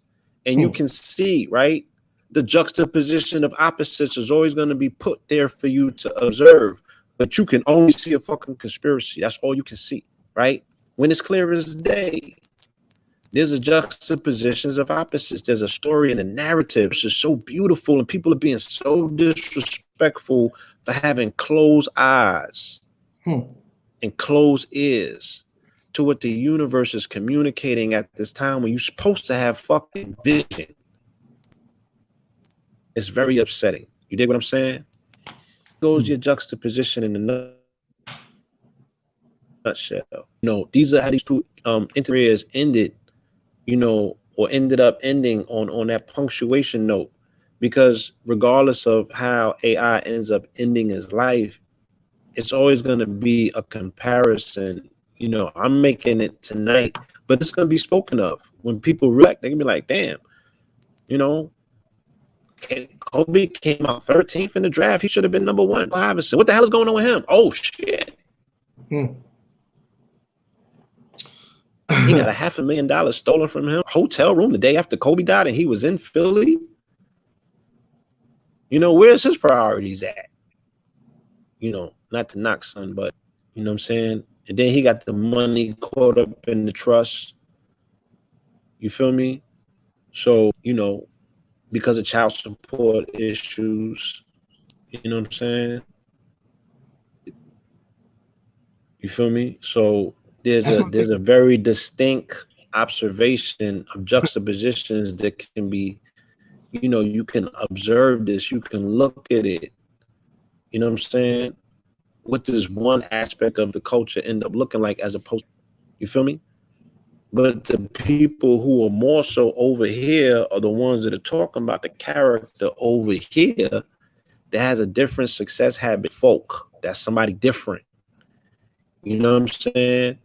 And people who think on his level and admire his level of philosophy should be the ones who get to fucking speak on the fact that, look, the observations you should be making of greatness and nothing less, right? Don't fucking muddy in his legacy with this touristy that you're not willing to do anything about at the end of the day. You know what I'm That's my saying? favorite. When there's a better lesson that you can walk away with. That's my favorite player, Allen Iverson. I had Braves, I had the AIs. That was my favorite player. And looking back on it now, you mentioned it. Is AI's philosophy is the antithesis of Kobe's philosophy. Now, it's all about philosophies because that's what man leaves behind. Our bones turn to ashes, and what people remember is our ideals. So AI is known not just for walking over Tyronn Lue, not just for his issues with Larry Brown. He's also known for the soundbite of talking about practice. Okay, practice. And when I was young, I thought that was real. I thought that was, yeah, fuck this system, right? And let me tell you what I realized about fuck the system talk is you don't want no accountability for nothing. Excuse me. You're so mad that you just want to be a wild beast and no one tell you what to do and you don't got to answer to anything, not even nature. Okay. And when I heard AI say practice, I was so mad at my mom. I was so mad. Hold on. Somebody said, why we got to tear down AI to uplift Kobe? We're not tearing down AI. We're making a juxtaposition. We're looking at two of them side by side because they came out of the same draft. So automatically there's a comparison to be made there. LeBron did not come up during the time of a Kobe, right? Same way that Kobe came on the tail end of Jordan's career is the same way LeBron came on the tail end of Kobe's career. They represent two different eras, distinct eras. You dig what I'm saying? So no one is tearing down AI. We're making a juxtaposition. We're looking at them comparatively and analyzing both of their characters because it's up for observation based on the fact that homie checked out the other day. So the review is called for. We can do that. We have license and authority to make the fucking observation without it falling into any conspiracy. The facts are written on the wall. Thank you. Right. And I just say AI was my favorite player. I spent money on the shoes, right? And I had the hairstyle, and I cried when he lost in the finals, right? I cried like I was young. I loved AI, right? But he was wrong with what he said. And this culture, because of social justice I don't know what it is, but this culture can't scale and have innovation because of shit like that word tear down, where you're not allowed to observe and make an assessment, where nobody can challenge anybody. If I am wrong, tell me I am wrong. If what I'm putting out isn't dope, tell me it's not dope so I could go back and do it over, right? Mamba mentality is about failing forward, right? I don't want no one around me that can't challenge me and tell me the truth, right? Well, I'm talking about two philosophies. Mamba mentality opposed to the practice clip. AI, someone that was a hero to me, he's still a hero, but he was wrong. Practice matters. What you do behind the scenes matter. What you do when no one is looking matter. And until and they said we taking AI's quote out of nigga, I was in the fucking clubs with him the night before the games. God damn it. This ain't about me reading no goddamn quote. This is about me living during that particular time and observing where his priorities were. And anyone who was around knows where the fuck those priorities were. And it was not on the court. These type of people, y'all dangerous. Y'all dangerous people. Because being around people like y'all, people are gonna be mediocre and underachieve because you cape for niggas. Because you look the other way and because you don't expect greatness out of each other. I knew exactly how he meant that content because the news was on him at that time. So he lashed out like that. And he was talking about practice because he wasn't participating, because he was having late nights. Yeah, he was performing in games. Right. So what? But guess what? He was never known for elevating his teammates. You know what I'm saying? He never was known for elevating his teammates. He was hard on a locker room. He was hard on players. They couldn't never get another superstar to come play with him. Larry Hughes left. Jerry Stackhouse left. When you look at the team that went to the finals, it was a bunch of defensive players. Aaron McKee, Eric Snow, Theo Ratliff, Tyrone Hill, Mutombo, Ty McCullough. Stop playing, man. You know what I'm saying? I know exactly how he meant that comment, and it's okay. The comment was wrong. The comment was wrong. You know what I'm saying? This is not about personality. This is about philosophy. The comment was wrong. I've said a bunch of wrong shit. I'm gonna continue to say it. I know exactly, yeah. And it's like conversation. I'm talking about the overall Kobe conversation. It popped off on Sunday. I knew it is when the clip of the news reporter was just shit that went viral. And then I seen the outbreak of motherfuckers going live. And that's all they wanted to talk about. Why? Because of victimization, right? Let me get under this shit storm and absorb all of this shit. They don't like us. Look, they hating on him. They called him a next. You still fucking surprised by this? This still jolts you? What do about it is the end of the day, right? Donate to this fucking channel. Hit the Cash App. Show your support. You don't do that, so you get what the fuck you deserve. You keep going into somebody's house who you tell me is burning and coming out with fucking burns. Who you gonna blame? Them or you? You just said the fucking house was burning. What you doing sitting there? Watching their news, looking at them anyway. What the fuck can they tell you? I get my news from social media. You feel me? It's perfectly curated, right? And then when I want to know the truth, I go and read what the white boys is reading as opposed to what they feeding niggas. And then I go and watch what the fuck y'all doing. You know what I'm saying? So it's like, what are you even doing there? Like, why would you share that content? Why would that be where your energy is focused when you're supposed to be uplifting this man's life and his legacy? You know what I'm saying? He doesn't need you defending him against MSNBC. That's gonna get dealt with. But where's the tributes to memorials, like you said, talking about the businesses, you know, unveiling. I didn't see none of them niggas posting the YouTube about the death and the mythology. When he said, I'm good with this shit. I've already made my peace. Right? He gave you the speech that Angelique gave for Nipsey mad days later. His shit was ready already. He already had his eulogy. Then I seen another clip of his.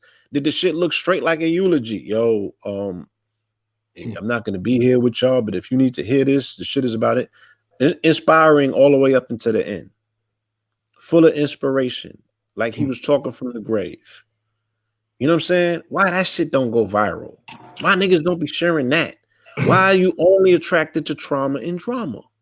I want to mention this because this is important about all of us. I'm sure some people like this in the chat.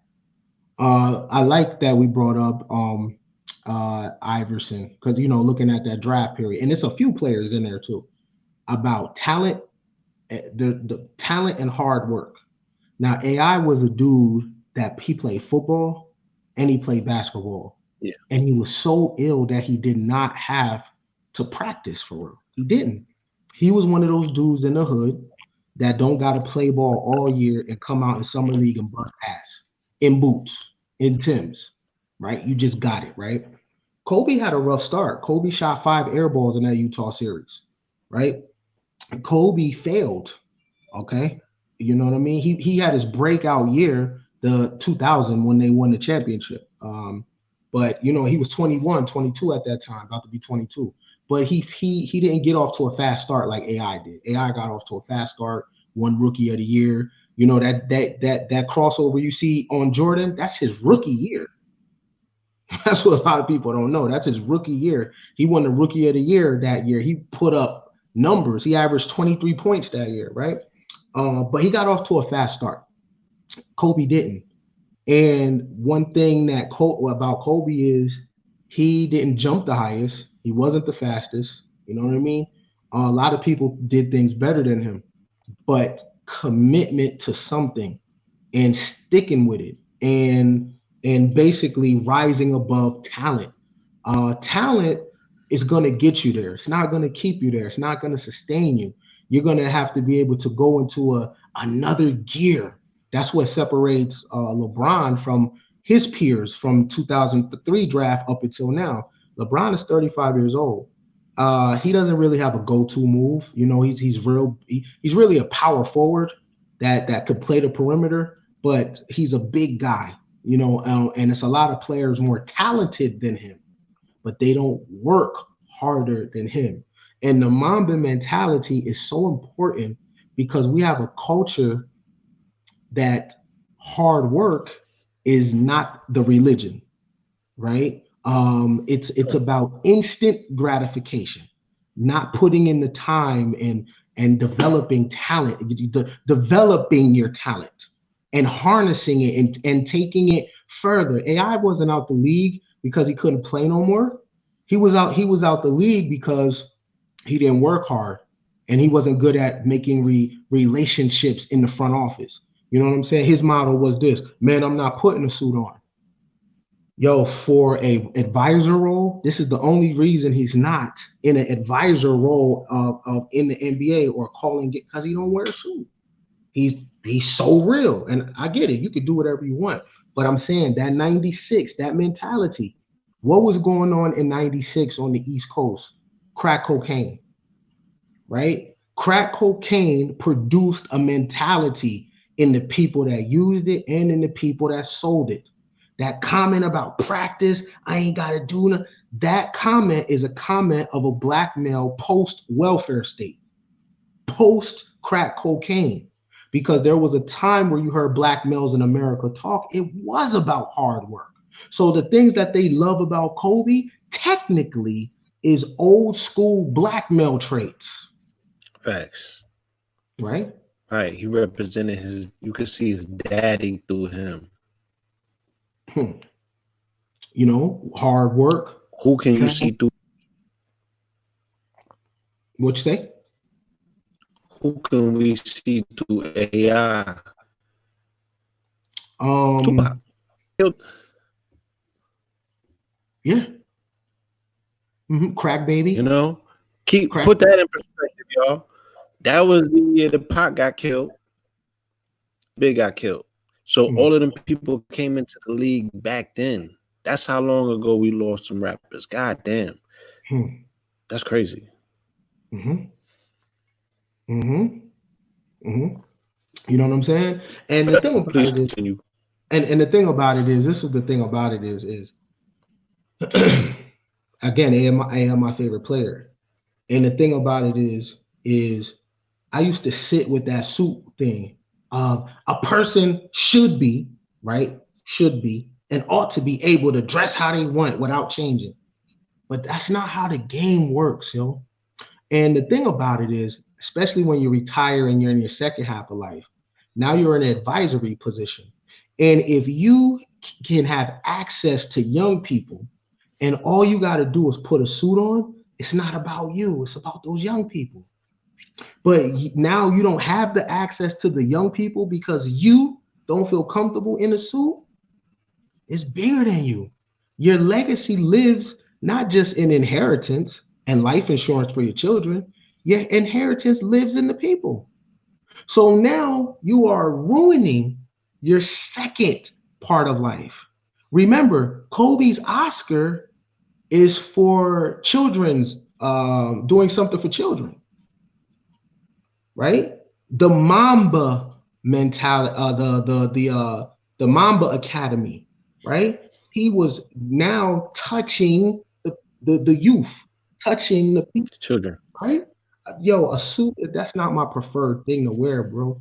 But if the suit allows me to get in the door and puts me around people that I can start ministering to, and I can curve a person and they have access to me now, I have a new purpose in life now. And I just have to get over myself. See, the thing about the 96 draft is very important because at that particular time, you have a different type of black people, right? You have black people post-crack and welfare. Black people post-crack and post-welfare don't know how to play the game. They're different people. They're very rebellious people. They're very They solve that there's no conflict resolution, right? This is gang banging, on the East Coast now for a few years. You know what I'm saying? It's a different time period happening. It's thug rap. It's cocaine rap, crack cocaine rap. It's Mob Deep rap. Oh man, I'm about to get on some high school crap shit. music, right? Right? That's what it's about, right? It's a certain type of energy, right? And in fact, it's also a time where women in hip hop were changing, right? 96 is hardcore album, Lil Kim, right? Super important because the women go from climbing trees and being tomboys to professional hookers, right? All that shit is important, and AI represent that, right? The culture was changing. Right. You know what I'm saying? They're all connected to each other. This is not fucking conspiracy. This is all you got to follow the trend if you was there. Right. You know what I'm saying? Real big things going on. Then Fox comes, right? Moni Love wasn't rapping no more. Queen Latifah had she had one last push with UNITY, right? There was it was about, and not to mention big thing, the Italian movies. The Italian movies that was coming out at that time, mixed with Pablo Escobar and Coke, it was about the streets, yo. You know what I'm saying? Malcolm X movie had came out a few years prior to that, and everybody was trying to wear HBCU shirts. That shit got neutralized when Ready to Die came out. It was over. You was there, Blue. You was there. I was there. If you know, you know. Niggas got clean. If you know, you know. Yeah, he's put that design on. It was a rap. You know what I'm saying? It was a rap. And then them chains, yeah, because I remember even AI, his chain was prominent in hip hop because he had one of the biggest chains at the time. You know what I'm saying? It was a rap. That jewelry, that hip hop aesthetic, to transform the genre. AI was a big part of it. And Kobe was always thought of that, he's not street enough. He's not one of us. He don't fit in. He don't hang out. He don't look the part. He don't this. He don't that. Son had to go up against a lot. And then he caught that charge, and got a little bit of nigga juice on him. Chastised him for that. And they laughed at him. Oh, look at him now. You think he better than us. And we also want to talk about the fact that, he was able to transform from them ashes, because that was a difficult time. I remember when they was acting like it was a rap for him. And he had a dark period. He had a dark age after that. And he came up out of it. You feel me? And he recreated himself as the Black Mamba. And he never looked back. And he gave niggas the business. And he was able to rectify his past to the degree that, like you said, he was now noted. And he, in death, he's going to be noted for his philanthropic work that he did for children in particular, and women. You know what I'm saying? So you neutralize the argument. You go over your mistakes. Young men listening to this, these are the life lessons your big bros are going to share with you. Your unks are going to share with you who witnessed this narrative, who witnessed the story. And I won't fucking reduce it to a cartoon, my niggas. You dig what I'm saying? I'm going to give you the real. I was there. This is a life that's worth observation, and it's worth talking about, because he lived a very triumphant story, a tale, a mythos in our lifetime. You know what I'm saying? And we get to speak about him like this because we don't have to make shit up. We can tell you exactly what happened. He was down and out for the count. You feel me? He was down and out for the count. And niggas enjoyed to see him, like, right? Because they couldn't figure out what to do to you. You feel me? He was able to rise the fuck up out of that and still build an empire on top of those ashes and leave this planet with a $600 million fortune. you know. So he overcame those particular odds. He overcame that, you know. Or if what y'all saying is right, he made a compact and a contract with the devil back then, you know what I'm saying? And his motherfucking number came up on Sunday and he had to pay the price. Either or. Either or. I mean, still doesn't Either negate. or. It's still You got a hard. story. You got a story with some hellified pages on it that read like, you know, better than a movie. You feel me? You got some philosophy that he left this sound. You have some investment moves that this brother made that's worth studying because it's genius. You know what I'm saying? He left with a $600 million fortune, but his company is $1 billion. That's from plays. That's from him being in the right social circles to partner up. Same with Nas. Nas was in the right social circle to meet the Howard's dude. Right? These small hats changed their lives. You feel me? And I'm sure that they all started off as fans of these athletes and these rappers. That's how Nas got the layup with Howard's. He was a fan of his music. You feel me? That's how Nas got it. And Kobe got in partnership, you know, with his partners, and he was able to make some plays, you know, and yeah, the brother was able to do some amazing things in business. I think they had investment in a company that owns and makes Fortnite, amongst other things. You feel me? Amongst other things. There was another company that one of those big corporations came and bought. He got a nice piece from that. You know, he's just regularly busting plays, but he was writing. You know what I mean? He was writing. He had a book series out, a book of mythology. I'm gonna pull it up real quick just to get y'all the name. You know, children. You know what I mean? He was very ecstatic and proud of this series. It was called the Wizenard series.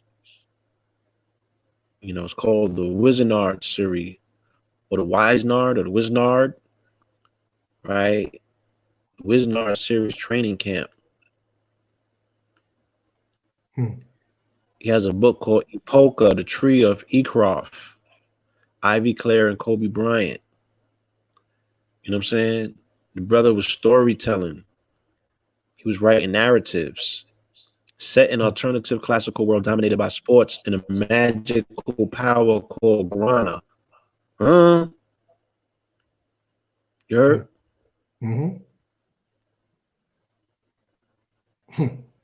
Wow. Real quick. Shoot. Go ahead. Yeah, I mean, this is, you know, I'm gonna dive into it. I'm gonna order the book, give it some play, give it a run, see what my man's, you know, see where his mind was at. Because he was definitely a student. That 96 draft, Antoine Walker made $100 million. They went broke. I don't know what Kerry Kittles went to do. Kobe was the last one of them, and then 2016 when he retired, I believe, in America anyway.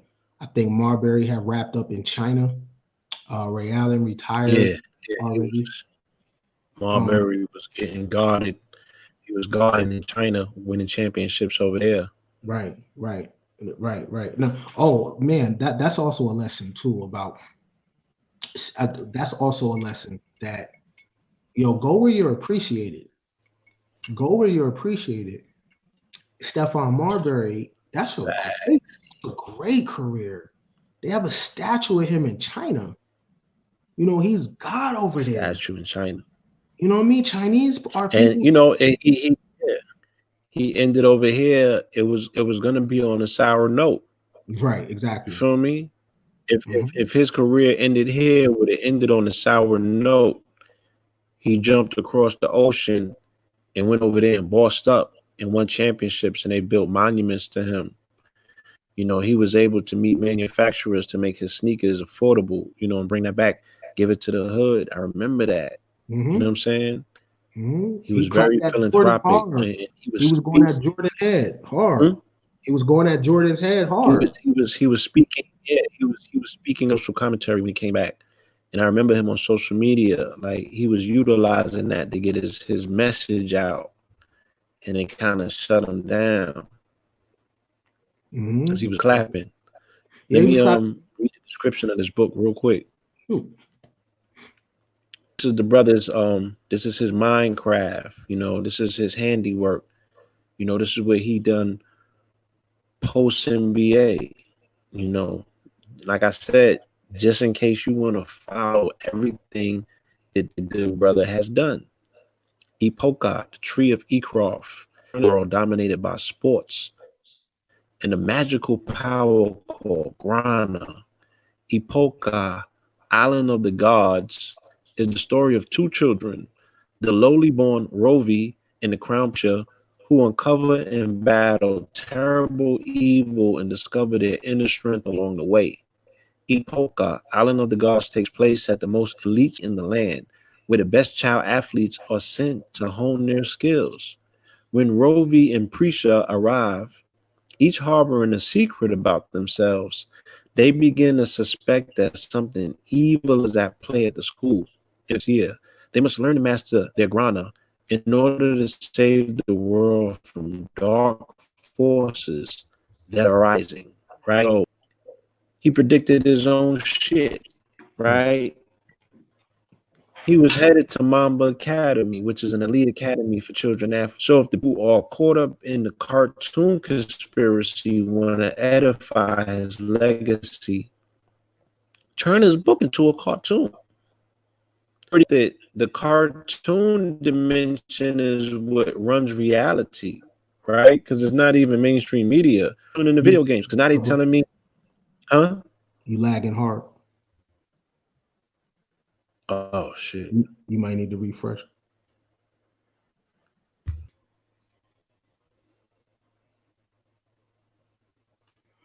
Yeah, you might.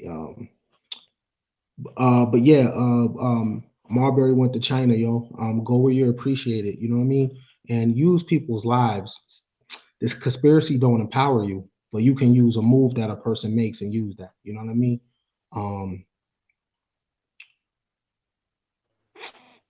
Go where you appreciate it. They fucking with you over there. Go over there. All right, Blue. Go ahead. Finish what you saying, Phil. All right, peace. I'm back. Better. Try to go in and see. Yeah. So like I was saying, you know, what the brother has left, his legacy of books, CA, he was telling the narrative in the book. It was almost identical to his life. The Mamba Academy for children to go and tap into their grana. You know what I'm saying? These evil forces that are taking over the planet could very well be the conspirators who took them out. So if the people are so enamored and enraptured in the concept to turn his book into a cartoon, because they've convinced themselves that cartoons is controlling the realm of reality, cartoons and video games, right?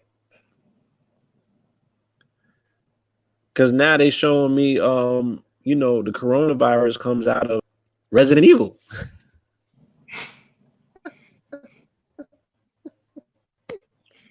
Okay. And I'm not laughing to say that that's not a real sync. Okay, if You it's can like look at the pictures and see it. okay, so yo, bet if it's like that and cartoons predict the outcome of things, then everybody tonight create a cartoon of themselves where they would like to be in 5 years or 3 years or 2 years, right? Now, the elites, I hate that word, right? No one ever says a name. Who the fuck are you talking about? Name one so we can analyze them and see what kind of magic they're using. Which elite? How tall are they? What country is it? Are they from France? Are they from Britain? Is it a shaman in Africa? Is it a Tibetan monk somewhere? What elite are you talking about? Do they have a name? Because if they have a name, now we can see what lodge they're in or something. Are they a Shriner? Are they in Knights of Columbus? Are they a Knight of Malta? Are they part of the adjacent league? Who the fuck are you talking about? Okay? Because we might want to know that to see whose magic is powerful, right? So, well, let's try something. You niggas come from Egypt and Africa, so you sprinkle some of your ancient traditions on your cartoon, right? If you're convinced that Kobe died because of a cartoon, then there's power in the cartoons. So fine, use cartoon Trump's ass up out of here. If that's the case, you should have known from the young nigga's supposed to have a fire ass fucking cartoon coming out with an app connected to it right now. We done showed y'all all of the books on meme magic. Why are you utilizing it just like your regular music to bang on niggas, just like your memes? You know what I'm saying? So where's your memes clowning the people who you want to down in other than yourselves? If you're so convinced that these are the things that get it done, niggas. That's all I'm saying. And stop being a victim. So that's all it took. Oh my God. The case, a cartoon. Make a cartoon to end so-called white supremacy. If a cartoon is that fucking powerful, look, and that's all that it was, you niggas know how to draw. You know what I'm saying? Make a cartoon that you got African kings on top. Oh, shout out to Candy Ass Rain. She said she made an animation, a GIF, and a Peach way before he was. She shared it publicly. That's right. Utilize this forum. You know, this is called a Black Mirror, right? This is a Black Mirror. If you go in the Black Mirror on Wikipedia, it says a Black Mirror is a scrying device. And multiple times that you can treat a Black Mirror like a trestle board, right? So they said a Black Mirror, even they said a cellular phone qualifies. Now, I used to play with Black Mirrors when I was younger. Actual Black Mirrors, like a crystal ball. It's just black. I had the book on how to put the shit, and I brought things into this dimension from other dimensions utilizing Black Mirrors. You can do the same thing with this Black Mirror, this phone, this scrying device. I've shown it many different times. You dig what I'm saying?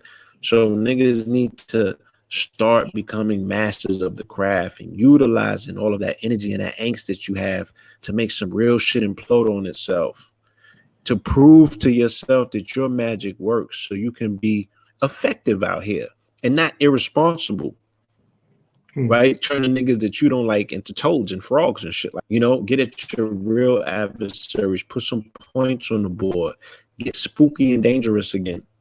You dig what I'm saying? If you know how to draw, well, let me tell you how I want. Nobody gonna do it, right? Yeah, y'all niggas know how to. I mean, it could be each one of y'all could do one panel. You don't even got to do the whole cartoon or the whole comic book. I want a Wraith, right? I want a Wraith. You know what I'm saying? I would like to make $100,000 a month by next year. I want a Wraith. I want 100 bands a month. I want a spot in Vegas. I got a spot in Arizona. I need a spot in Miami, spot in Vegas, right? And I want a spot in Bahia, Brazil, right? So all you people that know how to draw me with that. Since the cartoon is that's all I've been fucking missing this whole time was a cartoon. Right. I'm doing breathing techniques now and shit. I'm doing hella shit, right? Only thing I was missing was a cartoon, my G. That's it. Only thing you missing to pierce the realm is of reality. It was a cartoon. This whole cartoon, nigga. Yeah, and you don't even need that many people to observe it, right? You don't even need that many people to observe it. You just need your cartoon, my nigga, and you out of here. somebody should be bringing the bag to the nigga to do the Simpsons. Like, I'm gonna pay you $44 million to do an episode where black people get a reparations check. You feel me? You making a $44 million investment, you about to get 4.4 trillion. I'm just saying, right? It's worthwhile the investment. Start a motherfucking GoFundMe right now and go see Seth MacFarlane or one of them other niggas and get them to write you into your victory and get it popping. Yeah, Which cartoon show was that? You know You what I mean? don't even know. That's what I'm saying. Nobody seen the shit other than when it popped up as a. You feel me? You shouldn't be watching. I ain't gonna watch no video, cartoon, or video game where they kill somebody that's a hero. My one that I know is iconic status. I know what the hell that's about. I'm like, I ain't watching that shit. I'm not observing it. Coronavirus, right? You have to be careful of what you observe in 2020. It's all about vision and sight. It's all about the corona. You know, the activated third gland. Return of the Golden Age, Rise of the Black Mamba. That's what this is about. It's the universe making a communication, a clear communication to you that it's time to get on your shit because it's finna go down, my nigga, right? It's finna go down. And you can't be in between the road no more. You got to know what it is. How to, on many levels, you have to know how to isolate yourself from other people. This ain't the time for crowds. I feel I'm not going to motherfucking Miami. I was going at first for bowl. Nigga, viruses motherfucking flourish in environments like that. These niggas gonna be having all sorts of motherfucking sexual contact, going crazy, going baby on baby with it. Nigga don't know who got the corona. Well, I say this too. Right now is a perfect breeder. The people are angry. Yeah, perfect. Right? Right? The fear factor. Yeah, it's the fear factor. Yeah. It's the sad that, you know, the Kobe's making people sad. That's gonna fuck with the collective immune system, and people are gonna start releasing cortisol based on the fear factor and based on the stress level of what these particular incidents entice people, and that shit has already jumped the ocean, and it's over here and it's gonna spread, and people are gonna be susceptible to getting wiped the fuck out. You dig what I'm saying? Look, I mean, since people be wanting to know what's my assessment on shit, I told you them before. The bubonic plague in Europe didn't just spread because of rats. It spread because the people were in despair. Okay, the monarchies were putting so much pressure on the common man and woman that they were depressed, yo. They couldn't bathe, eat. They were in the dark ages. It's thought, man, that passes on viruses. The reason why you can have this virus right now is because the thoughts of the people. People are straight up nasty, man, and mean. You know what I'm saying? Just for the fuck of it. You know what I mean? And just how, look how people engage with each other. You know what I mean? Look how people treat each other. You know what I'm saying? It ain't even rooted in nothing. It's just hatred. You know, hatred on the gifted, hatred on the talented. There's no money invested in people's opinion. It's just I feel like this or I feel like that. There's no accountability. It's straight treachery. You know what I mean? So that is a breeding ground for a virus. It can pass, and the number one thing that people have is, like you just said, fear. Fear. Every time someone says, wasn't Kobe doing some business with Big Pharma? How do you know that? How do you know that? How do you know that? Ask yourself, if you know the secret, then goddamn, like, right? But every time someone says the Big Pharma or they or the Illuminati or this and that, that's nothing but fear. Now, real quick, when we take a quick history lesson in Europe and we look at, this is important, when we look at the Illuminati were intellects that went underground because the church banned free thought. You couldn't read. You couldn't think freely. You couldn't challenge the Pope. Now, the so-called Illuminati were what? People that were into science, people that were into chemistry, people that were into the sciences. And when they were persecuted, they weren't persecuted because of evil. They were persecuted because of intellect, right? Now, one thing about a boogeyman, it's always upside down. Whoever you saying is the enemy is not really the enemy. The enemy is always hidden. The enemy is always nameless. That's where the power is, right? So for those of you who, oh, Illuminati this or Illuminati that, when you get with your think tank of people and you guys go deep, you represent the Illuminati.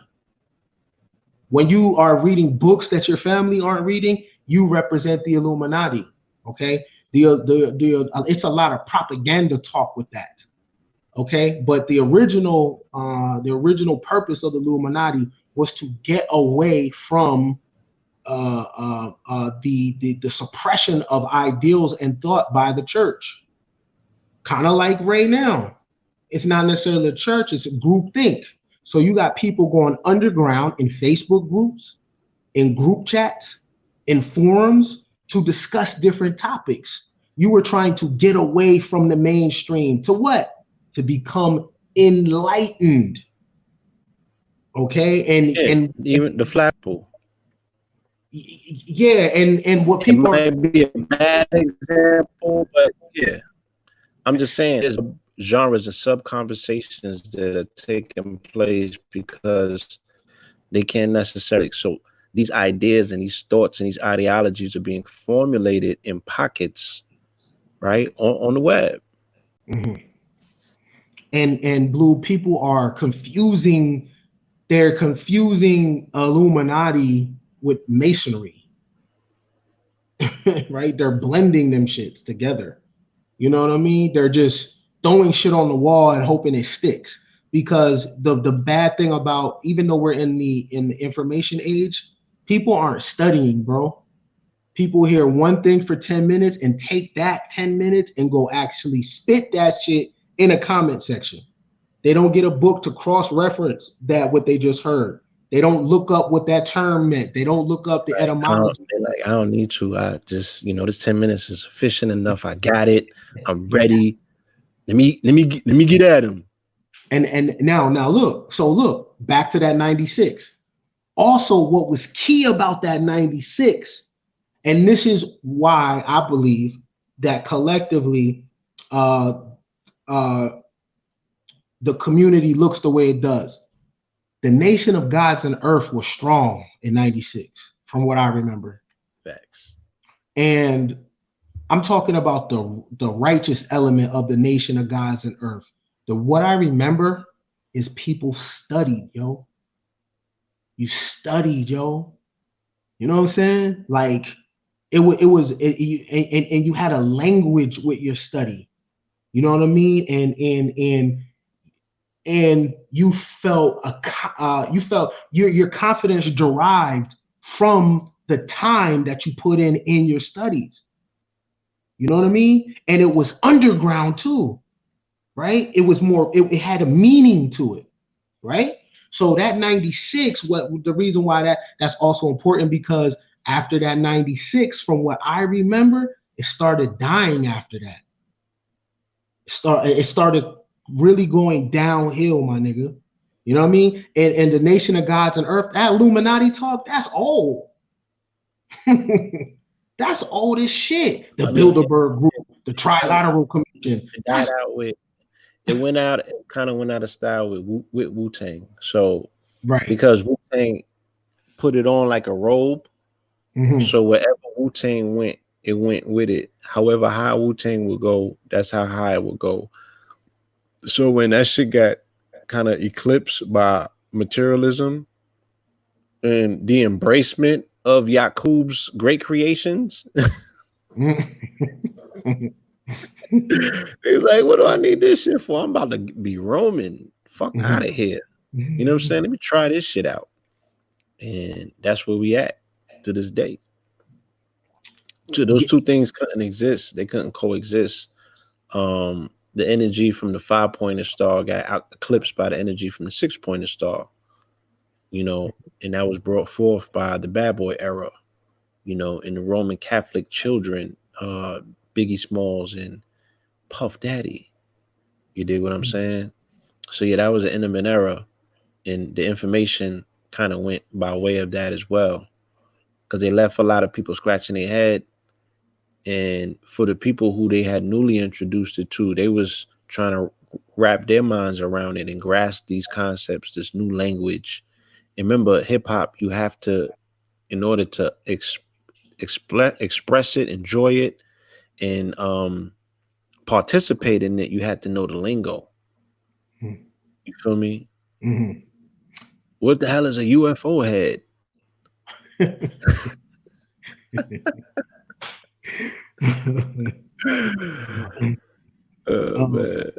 No, so that's important though. That 96, bro, is a key thing. Pac dying, you know what I mean?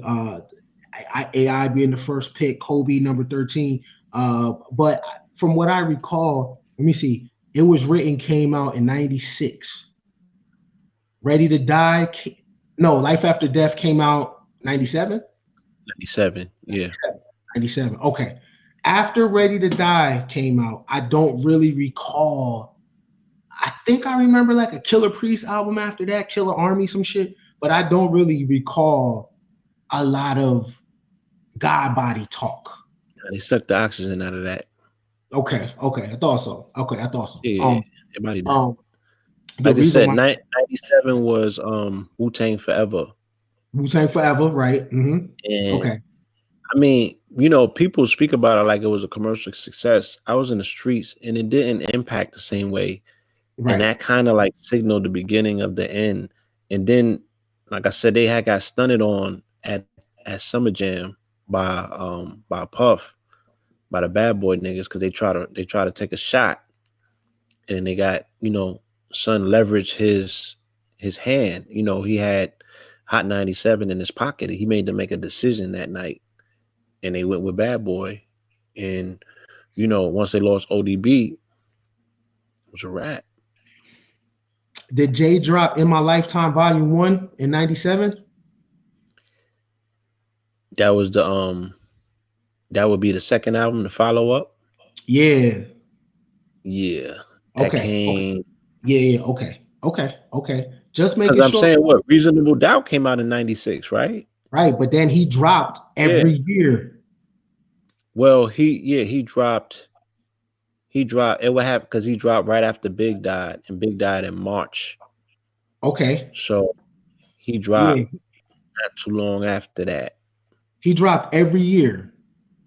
Every year? Jigga Held You Down 6 Summers. Where's the Love? Okay. Yeah. You know what I'm saying? It had to be 97. Okay, Streets Was Watching soundtrack 97. So yeah, it came right before that, because Streets Was Watching was immediately after that album. Jay-Z dropped My Lifetime Volume 1 November 4th, 1997. Okay. Yeah, like I said, it was later on. He sold 138,000 copies the first week. That wasn't a lot back then. That was kind of considered a flop back then. Yeah, he was still underground, but yeah, you had to be 250 and better. You know what I'm saying?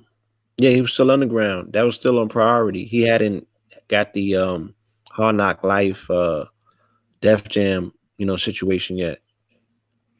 So remember, he was fighting to get out the underground. Streets Was Watching, you know what I'm saying, put him in position, and then he got the placement on a Nutty Professor soundtrack with one of them songs, and then that led to the Def Jam deal, and then it was a wrap. Okay, I'm mentioning these things because these albums, even though Jay-Z, that album took off slow, whatever, and then Puff had 96, and these albums was kind of changing the culture. Then, you know what I'm saying? So you don't have that element of study in it anymore. You know what I mean? There's Jay-Z's thing was different. I fucked with it, but it was different. There was something that wasn't there anymore. You know what I mean? The game had went to a different spot, and it showed itself in the NBA as well. You know what I'm saying? Because you had two different NBAs. You had when Kobe came to the Garden in the All-Star Weekend '98. He didn't represent the streets. He represented Will Smith.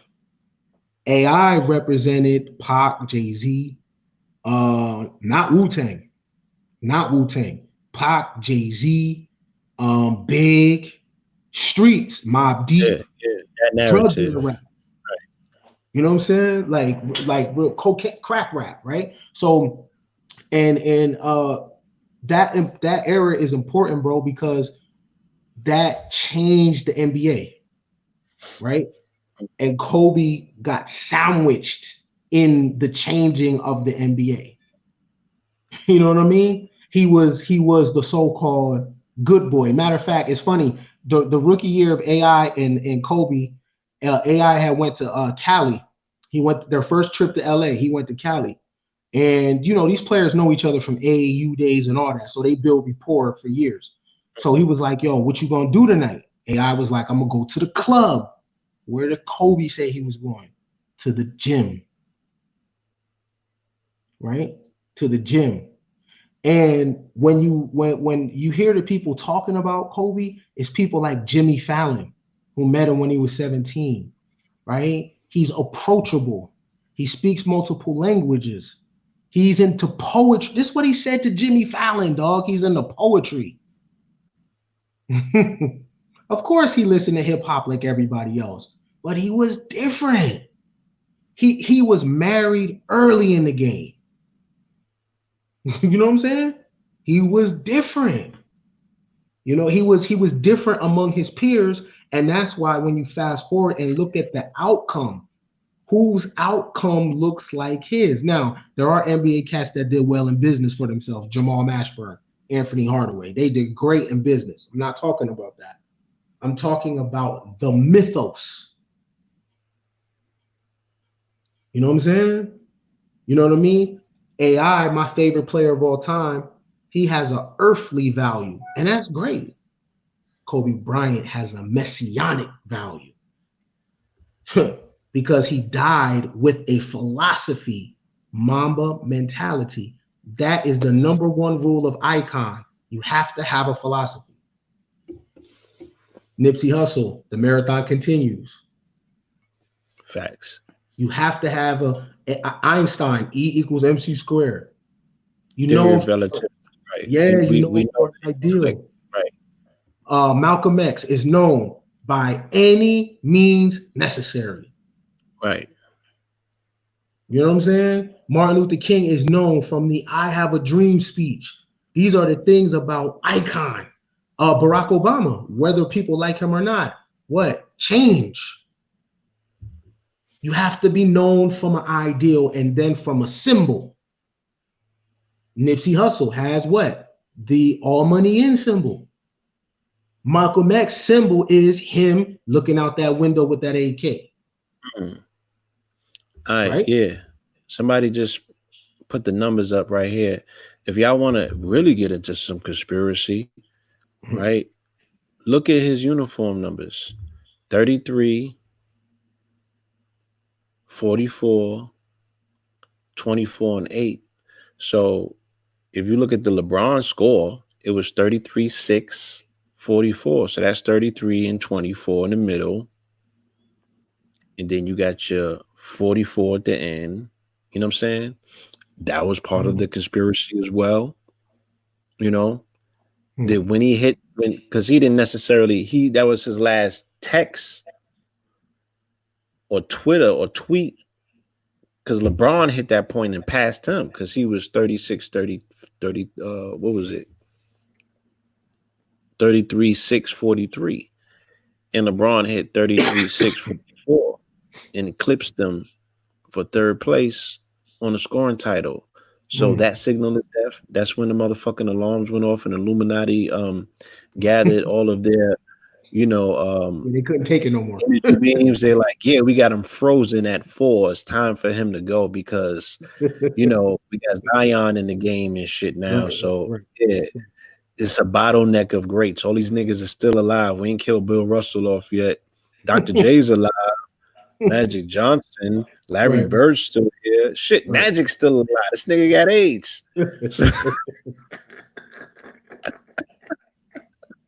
Right. So Kobe, Yeah, you gotta go. You got to go, man. Dude, right? Yeah, Yeah, that's you the thing. got to make way for LeBron to win. However, what's the number of ring that he might win for the Lakers this year if they win? That'll be his 4th if he win. That'll be his 4th, but Mhm. that would be the Lakers' what championship? Oh, 20 something. And then these niggas crazy starting petitions talking about you gonna replace number 44 in the NBA jersey. Y'all obviously don't fucking listen to what I've been telling you. That's not gonna happen. You know what I'm saying? I mean, people are fucking clueless. And for all the time and energy that we sit up here and teach and educate about the elements of this information, I don't think nobody listens. Like, they just don't get it. Okay. You're not removing 44 off of no goddamn NBA. It's what powers the NBA. And the NBA powers the 44. And you just got to find a whole nother way to explain the unexplainable, but stop chalking it up to conspirators. Start looking at the universe and the narrative that we keep explaining to you, that this year in particular is dealing with the rise of a messianic energy, and you're going to get all kind of distractions to thwart you from enjoying and basking in that energy, right? Why are they gonna make it easy for you? You ain't making it easy for you. So now they're gonna make it where you can't even come outside, you can't look at motherfuckers, you got blindfolds on like Bird Box, and you still gonna have to tap into your greatness and your glory. That's your challenge. You know what I'm saying? Can you see past this bullshit? You just thought 2020 clear vision was just gonna be about, you looking down the road and ain't no traffic. Come on, son. I want to propose to the people, and I hope this gives some meaning to your life. You never know why you're born at a particular time. The gender you are or whatever, you go through certain circumstances that allows you to be who you are. You never know, and it's revealed to you later. But you're you're living in a time of giants. Okay. And what does this mean for your lives individually? You're living in the time of the making of the mythoses, the legends. And the reason why this is important, because the time you are living in, these forces that you are in and you're debating about and saying are conspiracies and crying, and these names are the gods of tomorrow. And you were here when it happened. It's time for the gods to change. This is why these things are happening. For the gods to be what they are, they must have all the things associated with them: philosophy, loss, conspiracy, highs, lows, everything, to be able to tell the story. Because there is no Allah 500 years from now. Jesus does not exist 500 years from now. Buddha does not exist 500 years from now. The gods of tomorrow are the people that we are crying for right now. And you're here, right? So what does it mean for you, right? As being able to bear witness to the new gods, the new gods. Trust me when I'm telling you. Listen, look at how it works. Michael Jackson had a dance move called the moonwalk. Now, the way mythology goes is every character has attributes. So Michael Jackson, 200, 300 to 500 years from now, will be a literal moonwalker, and he may be the lunar god. And his attributes may be that he can walk on the moon. All right. Michael Jordan, you guys forget what they called him. They called him Air Jordan. Okay. They associated an attribute to him, an element. So 500 years from now, he's the god of what? Air. Right. Okay. I mean, they've already fused him with Mercury by putting wings on his logo for the Air Jordans, the first ones, right? So the fusion has already taken place, and we are in the midst of them because they're all still living. Like I said, look at all of them: Bill Russell, um, Patrick, Jordan, Barkley, Bird, Magic Johnson, as a and mad other people, from Bill Russell's time is about the only one. So, a lot of these people that are still in our particular timeline, we can't appreciate them because we can't observe them from the purview. The purview of seeing somebody eye to eye in this society is impossible to see somebody eye to eye because of all of the stimulus of what your eyes are going through. So we can't even observe these people until they give up the ghost and they ascend, and then you start learning about all of the magnanimous things. It has happened time and time and time, even for the ones who are great that we think we know so much about. You learn shit about Michael Jackson you ain't know. You learning shit about Prince that you ain't know. You learning shit about all types of people that you had no idea about, that adds to the magnanimity, the magnanimous nature that these individuals possess, you know, and this is not an attempt to deify them. You dig what I'm saying? I'm just saying that they will be observed differently once their observation is in its fullness. Once people are able to really study and really analyze these individuals for who they are and what they are and what they brought to this planet in terms of their contribution, the fullness of their contribution, the legitimacy of their legacy. Like, damn, he did that. Well, that changed this, and this is what this happened, X, Y, and Z. So, yeah, said Michael Jackson was a cold beatboxer. Hey, Blue, look, the thing is, so people have to travel to go into their abstract thought, right? So the problem with the society we live in, the society teaches people what to think and not how to think, right? So they can't jump in different degrees of thought, right? Go into abstract thought. We always talk about the Council of Nicaea, okay?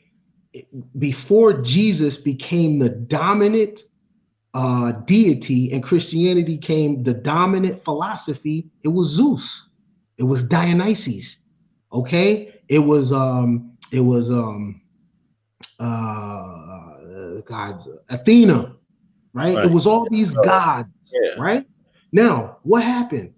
Not just in Greece, in Athens, in Macedonia, in Mesopotamia, all these people had deity systems, right? Rome just had the illest army. So when they started to take on Jesus as the dominant deity, they converted. So for people that say, oh, the Bible was made to do something to black, before black people was ever converted to Christianity, crackers were. That's not my opinion. That's real talk. There was Druids, there was Celtics, there was there was pagan Europeans. Okay, those Europeans was converted to Christianity. They were not Christian, right? So what I'm saying about God's changing, they do. And if I'm not mistaken, there's a book called When God Was a Woman, right? Yeah, dealing with all of the. Okay, so you had people around the world that had female deities, asexual deities, hermaphrodite deities, male deities, right?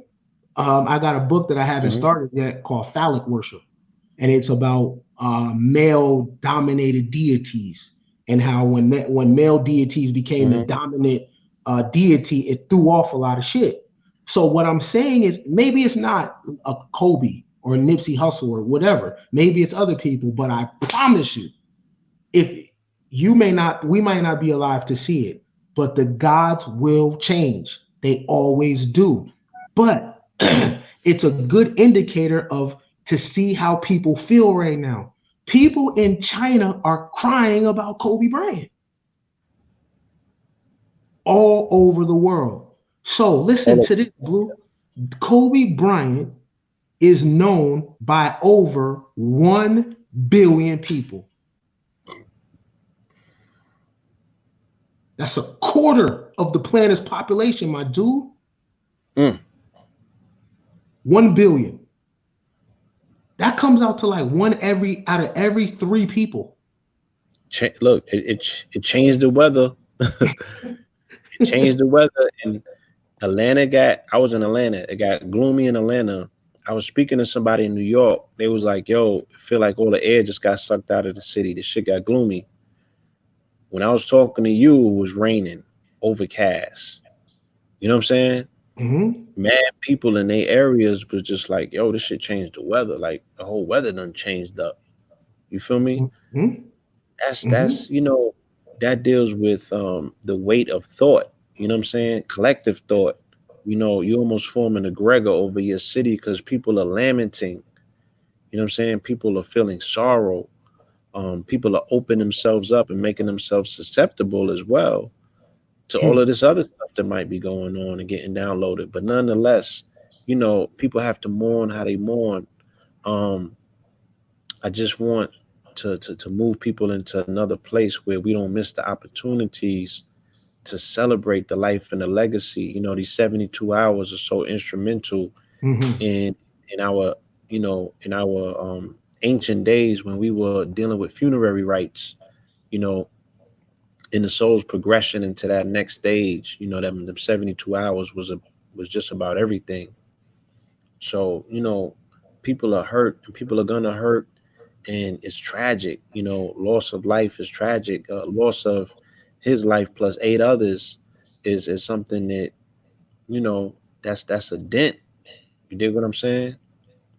But I have That to adds to the be, mythos. yeah, I have to be scientific about it, and like I said, I called Ra Cool first, and he gave me a breakdown of the chart, so I was able to see certain things in the chart that spoke specifically to what it is that we were witnessing. That he would die in a fiery crash. Shout out to Ra Cool. We're gonna get him on in a minute. But yeah, it was a Uranus placement. Talks about airplanes or plane crashes. Uranus and Scorpio. He had what did he have? His Pluto. He had Pluto in his fifth house. The fifth house rules children, and Pluto is death. It's Scorpio. So it was in his chart that he would die with his first child. You know what I'm saying? And when you see things like that, it gives you a different level of comfortability that you can now move into the phase that's most important, and that's lifting this particular person and making sure that the space is prepared where people can speak glory onto them, and you know what I mean? We can learn something. You feel me? We can learn something because it's a teachable moment. So Mhm. yeah, man. What I would like people to make an attempt to learn is their place as these gods are transitioning, right? As Mount Olympus are being is created right in front of your eyes, you do play a role in this, right? Now, you can be because this is the thing. When history records it, if you don't reach your full potential, it's gonna record them and not you, right? All over the world, we read stories of dictators fighting other dictators, kings fighting other kings. You never hear about common people. When they talk about ancient Egypt, you're hearing about dynasties. There were common men and women that no one talks about because common men and women don't make the history book.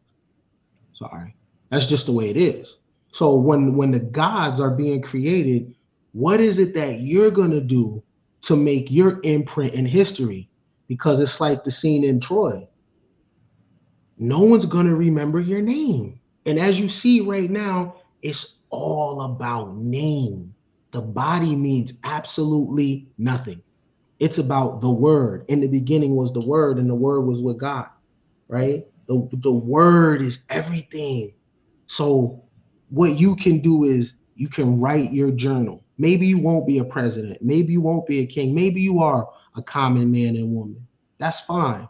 But you can do uncommon shit though, right? So you can get journals, write in your journals, tell the truth about your life, and then put it in a capsule and bury it, Yeah. right? Get another journal, Perspective. get another journal, write in it, put pictures in there, go to California somewhere, bury it. Everywhere you go, bury a piece of yourself. Now, what happens? Now, here, come on, abstract thought, right? This is what happens when you come out of thinking like a nigger. You can be a star seed and a free person, right? So listen to this. What happens if you was to do that and person finds your work and you leave clues about other work and you trigger a person in the future to have an Indiana Jones philosophy when it comes to you, because in your work you're leaving other clues that you left you leave in longitude and latitude about the pearls of your grandmother that you traveled to Dominican Republic and you buried. Then when they find that, they find a half picture of you and your wifey or you and your husband, and now you send them to Paris for that. Do you know what kind of thinking that kind of shit is? Because that person is going to start documenting who the hell is this extraordinary individual? Who would do something like this? What kind of maniacal person is this that would travel every place on that they could and leave a piece of themselves? Now you could have a regular 9 to 5, retired when you're 65, but you are doing uncommon things. You don't have to be able to jump over cars, man. You don't have to be born with no special ability. You can be a common man and a common woman, but you do uncommon shit. And if you do uncommon shit, you will earn your way in some way into the Hall of Fame. Because what I just told you was a piece that lives forever, because someone is going to dig that ground, yo. Trust me when I tell you. I don't know when, but someone is going to dig that ground. You drop that photo album in the ocean, someone's going to find that shit. It's only a matter of time before what's dark comes to light. So again, you don't have to do that, but there's other things that you could do. But we are in the space that gods are being made. And unless you do something exceptional, you're going to be forgotten about. Indeed. We always want to be mindful. You know what I'm saying? Like we said, we normally go to our statometer, worldometers, Worldometers. and we look in this. That's our Bible. That's our Bible over here. 6,000. 6,629 people died today, and it's going up by the second, right? But 15,820 people winning. You dig what I'm saying? When switches, then we got an issue. You feel me? Then I really be concerned. But people are coming in and people are going all the time, and it's not on us to judge or predetermine how somebody comes or how somebody goes. I have every right through my observation to say, God damn, that was tragic, right? But even that's not a word that I should be using, because like I said, who am I to say? Because it's only, you're making a comparison by saying that. You're saying that's not how you want to go, right? That's not how you want to go. But somebody who's into mythos and into going out triumphantly, they might want to go out in the blaze of fire. You feel me? Right, you're right.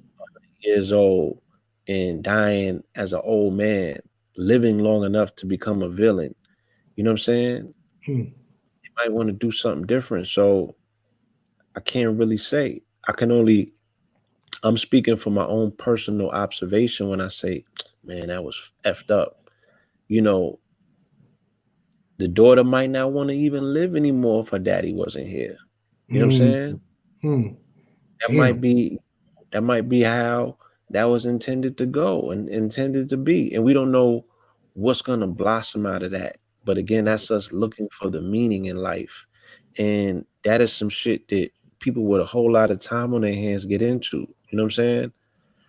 So I'm gonna just, I'm just gonna make my observations Hmm. and leave certain things where they are. The only thing that I can own in this situation is what I do with the information, the inspiration that I get from him. Hmm. The fact that, like I said, I was breaking down in the gym today and I refused to quit. And in Hmm. my mind, my imagination, I looked at, I tapped into mama mentality, and he was now an ethereal coach in heaven that was looking Hmm. down. Like, I know you're not thinking about Hmm. through the pain, Oh, that's and I coached funny. it through it. You feel me? Damn, I felt that like that nigga was watching me today, dog. That's how I felt. And then I made a post right after that to share the inspiration. Not because Mhm. I want to be observed and looked at or want views, but I felt like I'm like, yo, I have something that somebody needs to hear today. Because look what I did with my mind. You feel Mhm. me? When I chose to be inspired by this man's dedication to elite performance. He became my ethereal coach. Then I'm like, yo, I can't even compromise myself because the big homie's watching and he's coaching, and it's not how he would give it up in the gym. It's gonna make me a better person at the end of the day. You know Hmm. what I'm saying? Hmm. And that's how I can own that energy for myself. But and it's yours to own. Like he said, the brother has dissipated and relinquished the energy into the universe. You know what I'm saying? It's yours to capture a piece of it for yourself and own it. But let that piece be something that grows within you. Let it be inspiration. Because the conspiracy piece is only it's gonna become radiation inside of you. And it's gonna consume you at the end of the anger from it, and the frustration and the inability to act on the things that you think that you know is gonna turn you fucking crazy. Right? And Hmm. I'm telling you that from somebody who's been there. Hmm. I'm Hmm. telling you that from somebody who's been there. You feel me? I knew all kind of shit that happened with a Dr. Sabi or with a Delbert Blair, or other teachers, and I ain't never speak on it. You know what I'm saying? I never spoke on it. And I found different ways to deal with that information. And I'm more so linked on the inspiration, and the inspiration did more for me than the conspiracy. You know what I'm saying?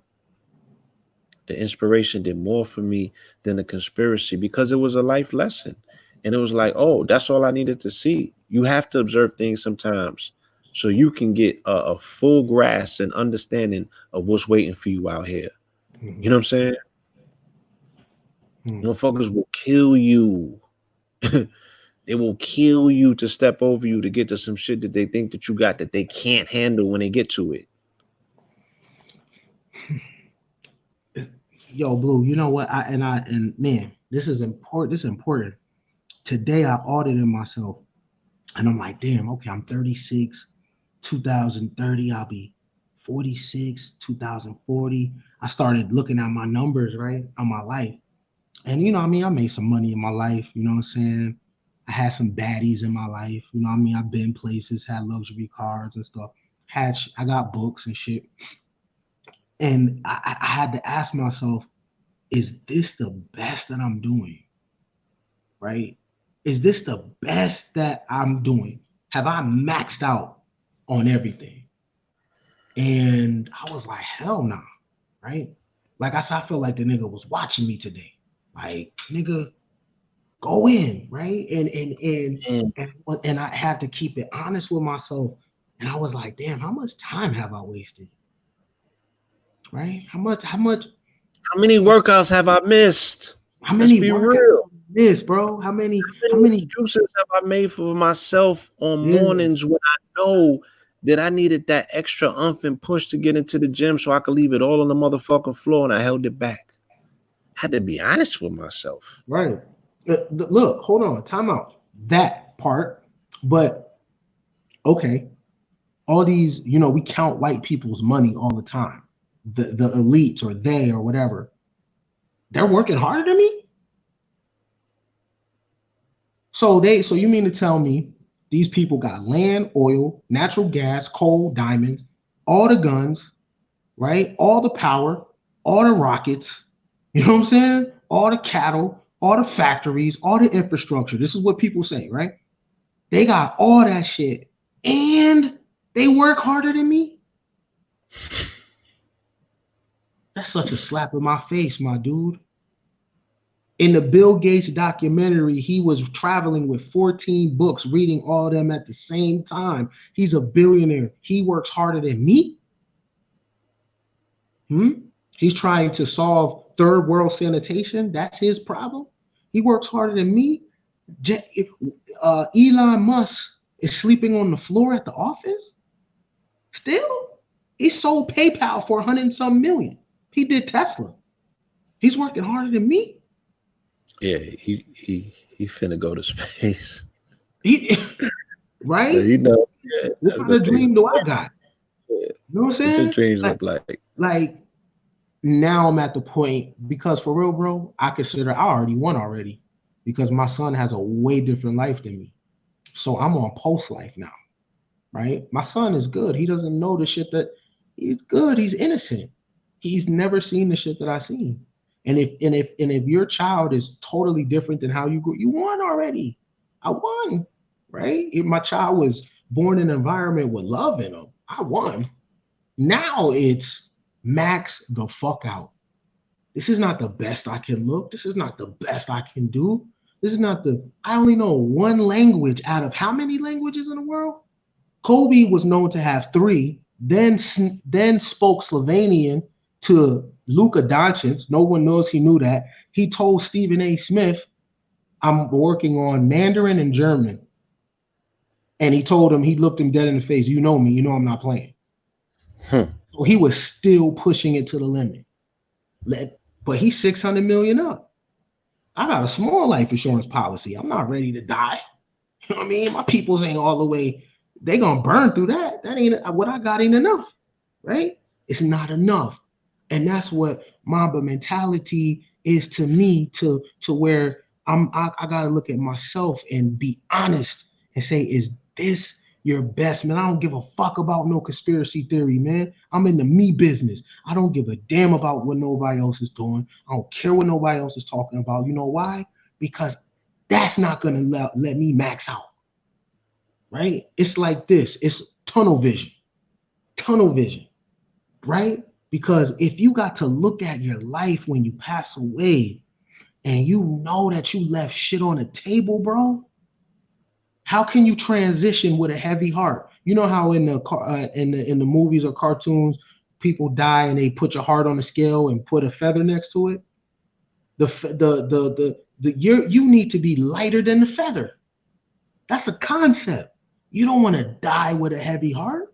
And the way that you don't die with a heavy heart, you gotta max out on your ability.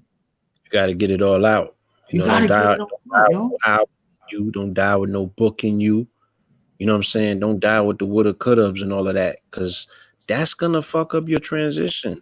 Like you said, your heart is gonna be leaden and heavy, and you might have to come back here and repeat that shit again, right? But you might have to do it as like as a George Zimmerman or some crazy shit like that. You know, it might not be fire the second time around. You know what I'm saying? Like you know, if I had to go and shit, and I came back and I couldn't come back looking jig, you know. Look, I got my Yeezys on, man. I got my Okay. Yeezys on. Got my Yeezys on, my matching apparel, you know. Niggas ain't supposed to be 44 dressing like this. You know what I'm saying? I don't want to come back playing catch up. You know, if you were ahead of the game, make it your business. And what a lot of these stories have been teaching us is about preparation. You know what I mean? Mm, The more and more that we talk about our relationship to ourselves in antiquity, the ancient Kemites was about funerary practices. You know what I'm saying? They was about preparing themselves for the transitional period that was inevitable. They wasn't wasting time here on this plane. You feel me? mm, Edifying their egos. You know what I'm saying? They knew that there was glory in death. mm, You know what I'm saying? They knew that there was glory in death and they couldn't wait to taste it. mm, You feel me? But there's a preparation that goes along with that. You prepare your space, you prepare your launch pad. You know what I'm saying? You make sure that your rocket is fueled up. You don't leave that to nobody else. mm. So, this is a reminder again in the beginning of 2020, whether you acknowledge it January 1st or March 21st or April 1st or September 11th or, you know, January 24th with the Asians, whenever you acknowledge the beginning of this new year, let the lessons that have already dropped in your lap from this month, help push you towards making sure that everything is properly prepared. You know what I'm saying? That you have your things situated. You got your life insurance policies put in place. You have your funerary instructions.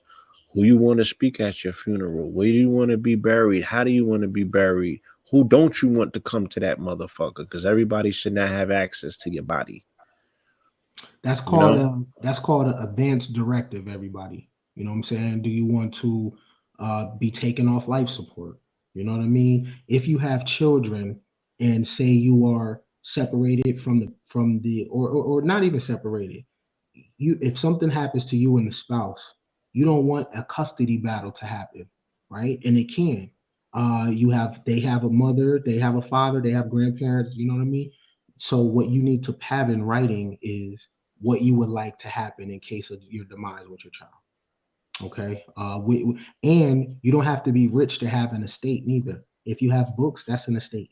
Your notebooks, that's an estate. Your sneakers, that's an estate.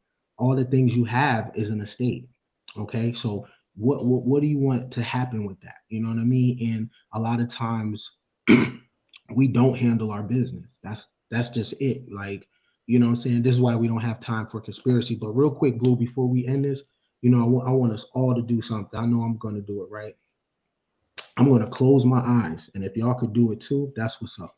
But I'm going to close my eyes and I'm going to think about exactly what I want, right? Now it's personal. I know exactly what I want, right?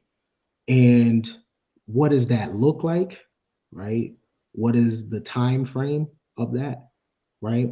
And if you notice when you close your eyes and you begin to think about what it is that you want, you notice that you can see, right?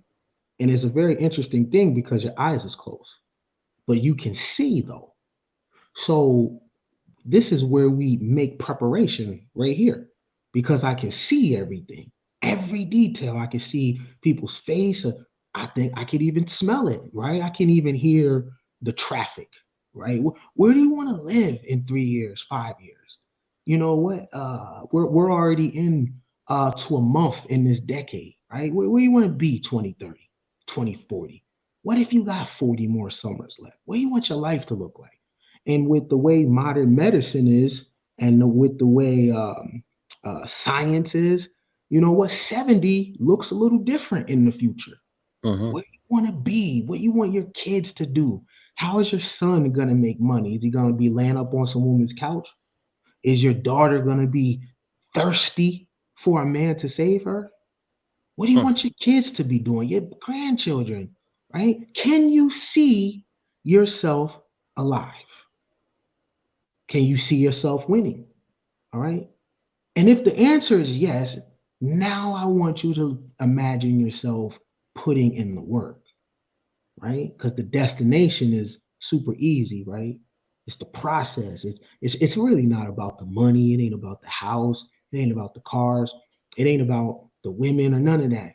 It's about who we become in the pursuit of what we want, right? The maturity that we go through, how we practice alchemy, going from base metals to gold, which is basically going from one thought to another thought, right? The ability to do that, the ability to for people to go outside and notice that you have a light on your life and the fact that you look different than you did last year, right? To Uh-huh. basically when you get somewhere in life, you aren't surprised. You got here on purpose, excuse me. Can you see yourself? Right? Can you taste it? Can you see the work that is required? Right? Now, the first thing you got to do to get there, because I believe you could get there, is start tomorrow. Right? Now you've seen it with your real eyes. Now you got to open up your fake eyes. Right? You've seen it, you got it locked in there, and don't let nobody rob you of that shit right there. Nobody. Don't let the culture take it from you, right? Don't let the history take it from you, right? Focus on the mystery and create your story, right? Because we're in the stage where gods are being created, and you never know, you might be one of them. Hey, I mean that was an ill exclamation point right there. It even you even hit it with the steel band. Hey, you might be one of them. You know what I'm saying? I had a vivid vision.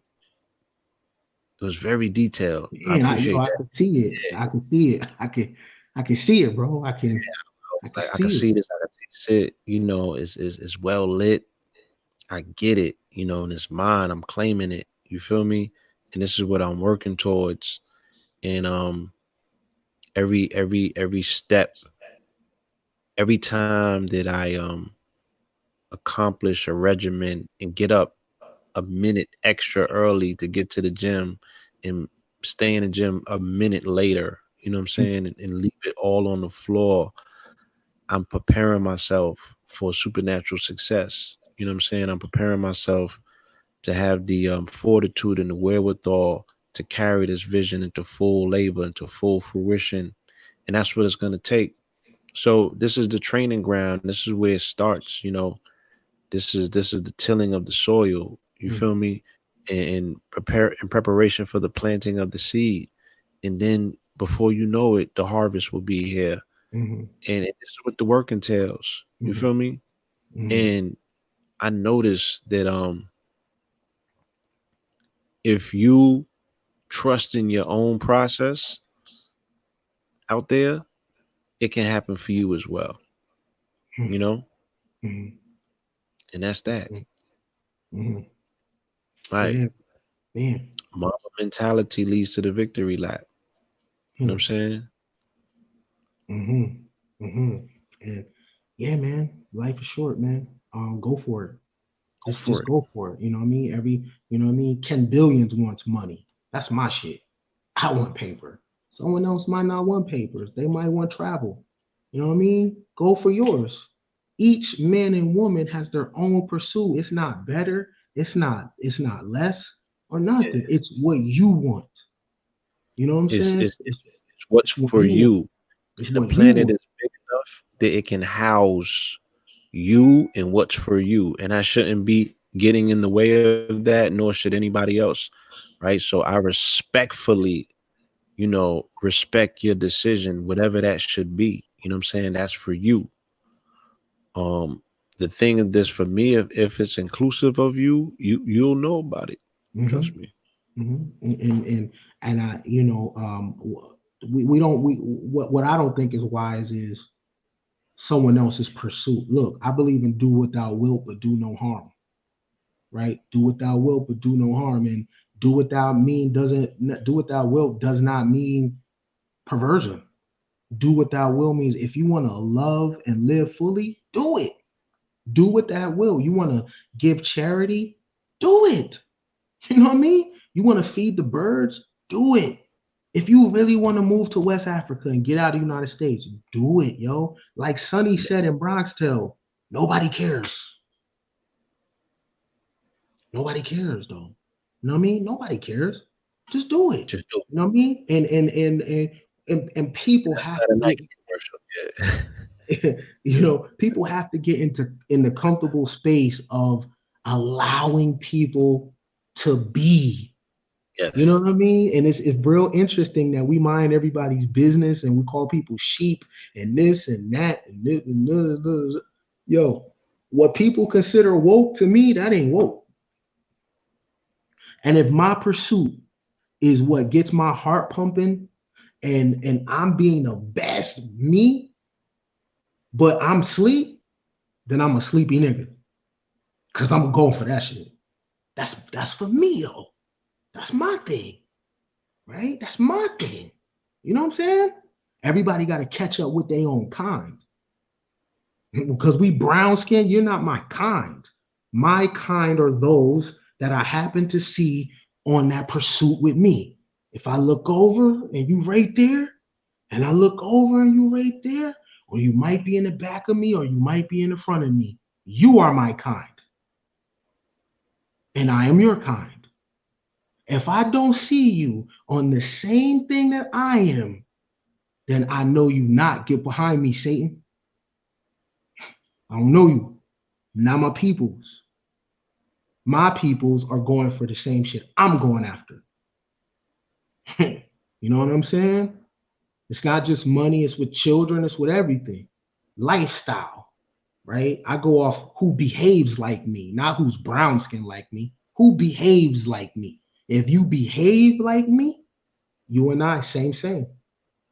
You know what I'm saying? Because again, real sight is what? When you close your eyes, you know what I mean? So I hope everybody had an opportunity to close their eyes and they could see their friends that they want and they could see how they want to look. And just know, man, if your life is not what you want it to be, that's so fine because you got the ability to change your mind whenever you're ready. Whenever you're ready, you're on your own time.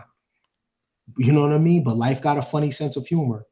You might not get next year, especially because of natural selection and us having children. It increases the likelihood of you not being here because you already reproduced. Okay. So don't, you have time, but you don't. You know what I mean? Indeed. I mean, I ain't gonna muddy that up and try to follow it up with some super philosophical shit. That's a good punctuation point. I think we could leave it there. So once again, family, definitely want to thank you for joining us on Tough Talk Tuesday, episode 23. You know what I'm saying? Um, yeah, shout out to number 23. Has anybody heard anything from Jordan yet? Yeah, he did issue a statement. He issued a statement? He did. Okay. Mhm. Was it anything, He didn't worth talk. It was reading. You know it what I was mean? Kobe written? was his little brother. You know what I mean? And I feel sorry for them, man. I'm like, everyone wants them to talk. Like, yo, this shit is fresh. You know what I mean? You can't even say your words and shit. Like, you know what I mean? It's so fucked up that damn, like, it's still about ratings and shit. You know what I mean? So, Jordan, what's your reaction? LeBron, what's your reaction? What do you think their reaction is? This is their colleague, their friend. You know what I mean? What do you think? What do you think? You put the camera in my face when my mama died? What the fuck you think I'm gonna say? Right? Just like, damn, this shit is fresh. You know what I'm saying? But he Yeah. did issue a statement. Um, he did issue a statement, and I heard Shaquille O'Neal talking. He shed a few tears, and last time he ain't seen Kobe in 3 years, but Kobe talked to his son though. You know what I mean? So yo, Death got a funny way of doing that shit, and let these things. It, leave the conspiracy alone, man, so you can feel, yo. I'm telling you, and this is me saying this. I spent the majority of my life being a sociopath. Couldn't feel nothing. I was numb as shit, shit from childhood that I carried in my adulthood, and I got high off that, and it felt great. And it was my go-to to not feel, to tap out, to check out, and things would happen, and I just wanted to act Yes, indifferent. and I have commandeered some of the most biggest conspiracies on the planet at one point or another. Me too, though. You know what I'm I have saying? some of the most illmatic conspiracies, but guess what? I lived long enough where I was able to show and prove to myself that they wasn't necessarily conspiracies. I was definitely hitting on something. Um, and like I said, there's a narrative there here, this worthy of observation and exploration. I'm just saying go a little bit deeper just because you can find the evidence of the number 13 repeated, repetitiously throughout this observation does not necessarily mean that that's evidence of masonry. It Hmm. speaks to the fine nature of the creator who was a mathematician. And this is evidence of a fingerprint of that creator. You know what I mean? And the math is perfect. The manifestation of the person and the things that we do, those things are up for observation and judgment. You know what I'm saying? And people be like, oh, you ain't do that the right way. But the Hmm. math is perfect. The coding Hmm. behind is Hmm. succinct. You know what I'm saying? And that's all these people have. They're just eavesdropping on conversations that the creators having with us, with nature, which is itself. You know what I mean? We are hustling. So What if, just for shits and giggles, everybody, what if you didn't think about Kobe and Big Pharma acting like people don't sue each other? Just for 1 second. What if you didn't think about that and you actually focused on the life of the person, the highs, the lows. You got to see them live on their youth and become a man on television. They was openly flawed. They beefed with teammates, had issues in their marriage. They had ownership issues with Jerry Buss died and Rob Palenka and all that shit, right? You got to see them go to ups and downs. Then you see them go to retirement. Then you see them go to fatherhood. Um, so you can't when you read the Bible, these are still people. When you read the Quran, these are still people. When you read the Torah, these are still people. But you got flaws, highs and lows, protagonists and antagonists in motion, right? And for 1 second, what if you just went away from the conspiracy to actually feel the moment? Why is that person in China crying? Hmm? Why are Mexicans in LA with Black and Latino racial tensions? Why are they down Staples Center crying? they're curbing all of that for Kobe. Right? They curving Shit all that, bigger right? than that.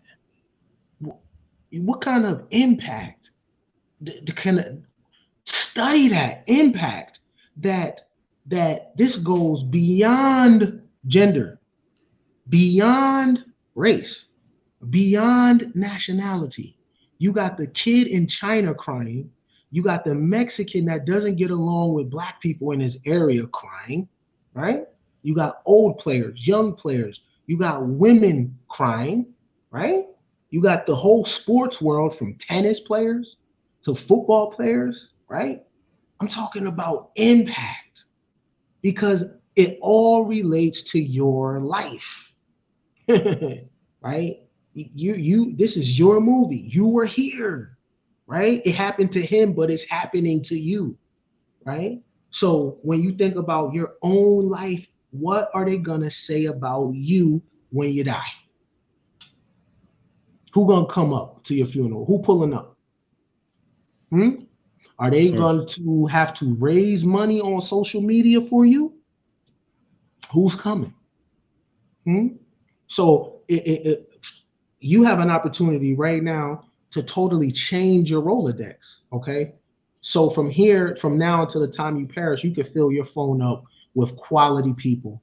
So when you pass, it's quality people keeping Right. your name alive and building altars of you.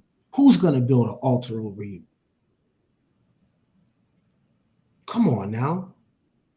So so so so so get the Now, go ahead, shoot. no. Finish that. Oh, I was gonna say the hatred that you got in your heart, yo. Trust me, man, that shit was like cocaine for me. But the shit don't get me high no more. I used to use it to write music. I used to use it to do shit. Right? It was my crutch whenever I did some scandalous shit. Well, my mama didn't love me. Yeah, all the dumbass shit. Right? It it ages you, yo. You know what I'm saying? So, and I understand about the collective blackness of the system and this, and you feel like you got dealt a bad hand. But if Facts. you truly Facts. believe that the universe, I'm not talking about the collective now, I'm talking about you. If you really believe that the universe, whatever that is conspiring in your favor, then you must walk into your grace and your favor before it skips you. And then you really got a problem. Yeah. Let's talk about that because that's key. You know what I'm Mhm, saying? The fact that the brother was able to cover himself in grace and favor mhm, by his works, right? mhm, He was demonized. He was accused of raping a white woman. You know what I'm saying? That is a death sentence in this country for somebody's career, let alone their life eventually. You dig mhm, what I'm saying? It is not to be forgiven, even if she is the most lowly of their class system, of their caste system, if you will, right? mhm. Because the woman that he was accused of raping, she was like trailer trash, right? This is how they um relate to one another in terms of this is the language that they use. They refer to one another as it's trailer trash and shit like that. Mhm, You dig what I'm saying? So mhm. he was accused of doing something inappropriate with someone of that particular stature, and yet and still he was still able to rewrite that narrative with works, with his good works, where he was able to now cover himself in grace and favor, where he is somewhat impervious to the attempts and the attacks to assassinate his character posthumously. So from the grave, they're attempting to kill him, and his body's not even in the ground yet. You know what I'm saying? And don't make a joke out of that, please, y'all. You know, but through his good works, he's been able to cover himself in grace and favor and make himself impervious to the attacks that are coming, the women that are coming for him, the feminists that are coming for him, you know what I'm saying, from the grave. One of the ways, two ways he did that. He worked. That's the first way. And when I say he worked, I remember Kobe going to court in Denver, in Colorado, and then that same night, bro, he would go play a game. Matter of fact, he played a game in Portland and hit a game winner, right? The stress load that the average person would have been under, they would have took time off, bro, and still got paid for it. But it was the competition that he found his temple to compete and still show up for work, right? So that part right there, that means that no matter what's going on in your life, still show up for work because you're Yeah, keeping that thing alive. Just show up for work, right? And do your best and keep going. That's one. right. Two, the reason why these feminists and these mean, nasty women can't touch him right now is because he wrapped himself in his daughter. Not only did he wrap himself in his daughter, he wrapped himself in a unspoken segment of society, which is women's athletics. Mm. Not many male, not many male superstars have elevated women's athletics. Haven't lent themselves to Right? elevate and edify that craft. They The they they all got something to say about it. because look at this. this is such a big loss for the WNBA and women's basketball as a whole. Because imagine if Kobe Bryant's daughter's playing in the WNBA. You think women are still underpaid? She getting her bread. They got to pay her what she's worth. Everybody gets their bread. Everybody gets their bread. She would have elevated and equalized that particular that genre. Facts. Do you know what college she wanted to go to? No. UConn. Ooh. They retired her jersey.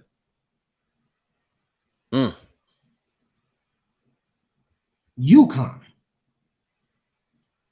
Right? And it's highly possible that Coach Gino Auriemma would have still been there. Okay? This was a big loss for women's sports. Now you don't think Kobe Bryant, you don't see him taking a commissioner's role in the WNBA, taking on that challenge to help these women get more pay? That's the type of challenge that person would take on. Do you see what I'm saying? So these, why he ain't marry a black woman and his rape case and all that anger right there, you're not gonna win. You just not. Because women's basketball are honoring him. Were you saying what Nipsey say? They saying this, I'm saying that. They saying that. Right? They saying that. They saying we got this our dude. So you gotta shut up. And this is the thing about the rape case too. If a person is guilty of hurting you, you don't take the money. Period. If once you take the money, you are null and void. Once you settle out of court, and if a person gives you money, whether they're guilty or not, if you accept the money, you have no voice. So nobody could bring that up because she accepted money. They just wash their hands of that. That's it. You accepted the money. You accepted the money. You know what I'm saying? If you are about justice, you don't care about money. You're about the principle. Hook or whether you burn at the stake or not. That's how it is. So those people that are bringing that up, to the reason why they're doing that, Blue, I shared this with you earlier. The reason why they're doing that, Blue, is because Kobe is a black man that covers all things, right? Finances, family, profession, intellect, craftsmanship, right? That shit is too bright. And he didn't die from a vice. So that image right there, that's global, bro. That's global. And they're not on his way to coach children. When they're talking about him, they're not talking about him just a basketball player. They're talking about him as the intellect. So when these hurt women are seeing this, that's too bright. This ain't Moneybag, yo. This ain't Chris Brown. They can't handle the sight of that fucking image. Damn. Because he won. Death is not a bad thing. He won. He won. Globally. You understand? With that image, this nigga has neutralized Cliff Huxtable. He is Cliff Huxtable, nigga. All the shit Bill Cosby stand for, Kobe Bryant just died with that shit, bro. Facts. Facts. That's Cliff. Great father, the husband, money, skill, respect. Yeah, they trying to come for that. That's Cliff. Game crazy, yeah. That's Cliff. So yeah, bro, think about that, Blue. Everything that Bill Cosby stood for that was tarnished, This nigga just died with that shit, dog. All of it. Damn. Look, and guess what? Bill Cosby got the same shit on him. Sexual so-called misconduct, whatever. Yeah. Damn. But guess what? He didn't wrap himself up in the same things Kobe did, though. Same things. One character assassination, which is worse than death. It's worse than death. Right? This is the benefit of dying young. Because who knows what it would have looked like at 80 years old. Now you can't touch the legacy. It's cemented. Them little voices are just chatter. That's Bill Cosby. He took that shit. Everything about him. Everything. No one has said that. That's Bill. All his things, Kobe got it. And this is global now. It's a global thing. Speaks multiple languages. This is now the standard. This is the standard. Nip Hussle set the rap standard. Kobe Bryant just set the man standard. It's the narrative.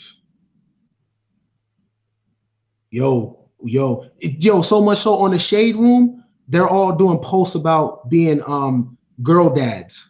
Because Kobe Bryant said he's a girl dad. He loves being father to girls. Now on the Shade Room, all the men with children are posting their pictures with their daughters, nigga.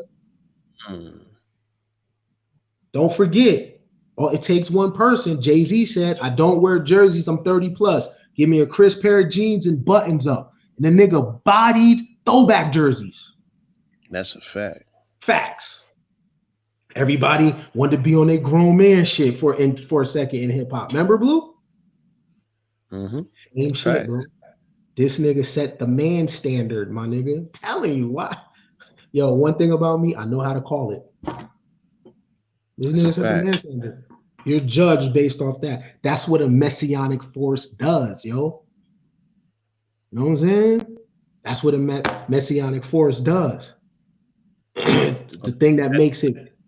At the same time, my narrative last year was about the daughter. It was about Jasmine, you know what I'm saying, who is looked at in Arabic. Her name is the flower. And I was given a narrative about how black men wasn't there for the daughter, and, as we are in this Jubilee year and experiencing the victory and the glory, here you have this man who heroically, was there for his daughter to death. You know what I'm saying? It's a full story that the person's telling, and I really hope that you people do not get distracted from the distractions. But tomorrow we should have Kate on the program, and we're gonna talk about coronavirus. And I'm gonna get in my conspiracy bag, but I'm gonna bring receipts. I'm getting back into my conspiracy bag. Right. Receipts, though. You know what I'm saying? Right. And this is a conversation that will compel you to do something, because y'all gonna come with y'all conspiracies. Now it's like, oh, all right, well, you're gonna stop eating rats, cats, dogs, and hog and shit like that. You're gonna stop eating that meat. If that's where contamination is coming from, would you be compelled enough in your fear to step back and taking another assessment and be like, I ain't eating from these filthy motherfuckers? You know what I'm saying?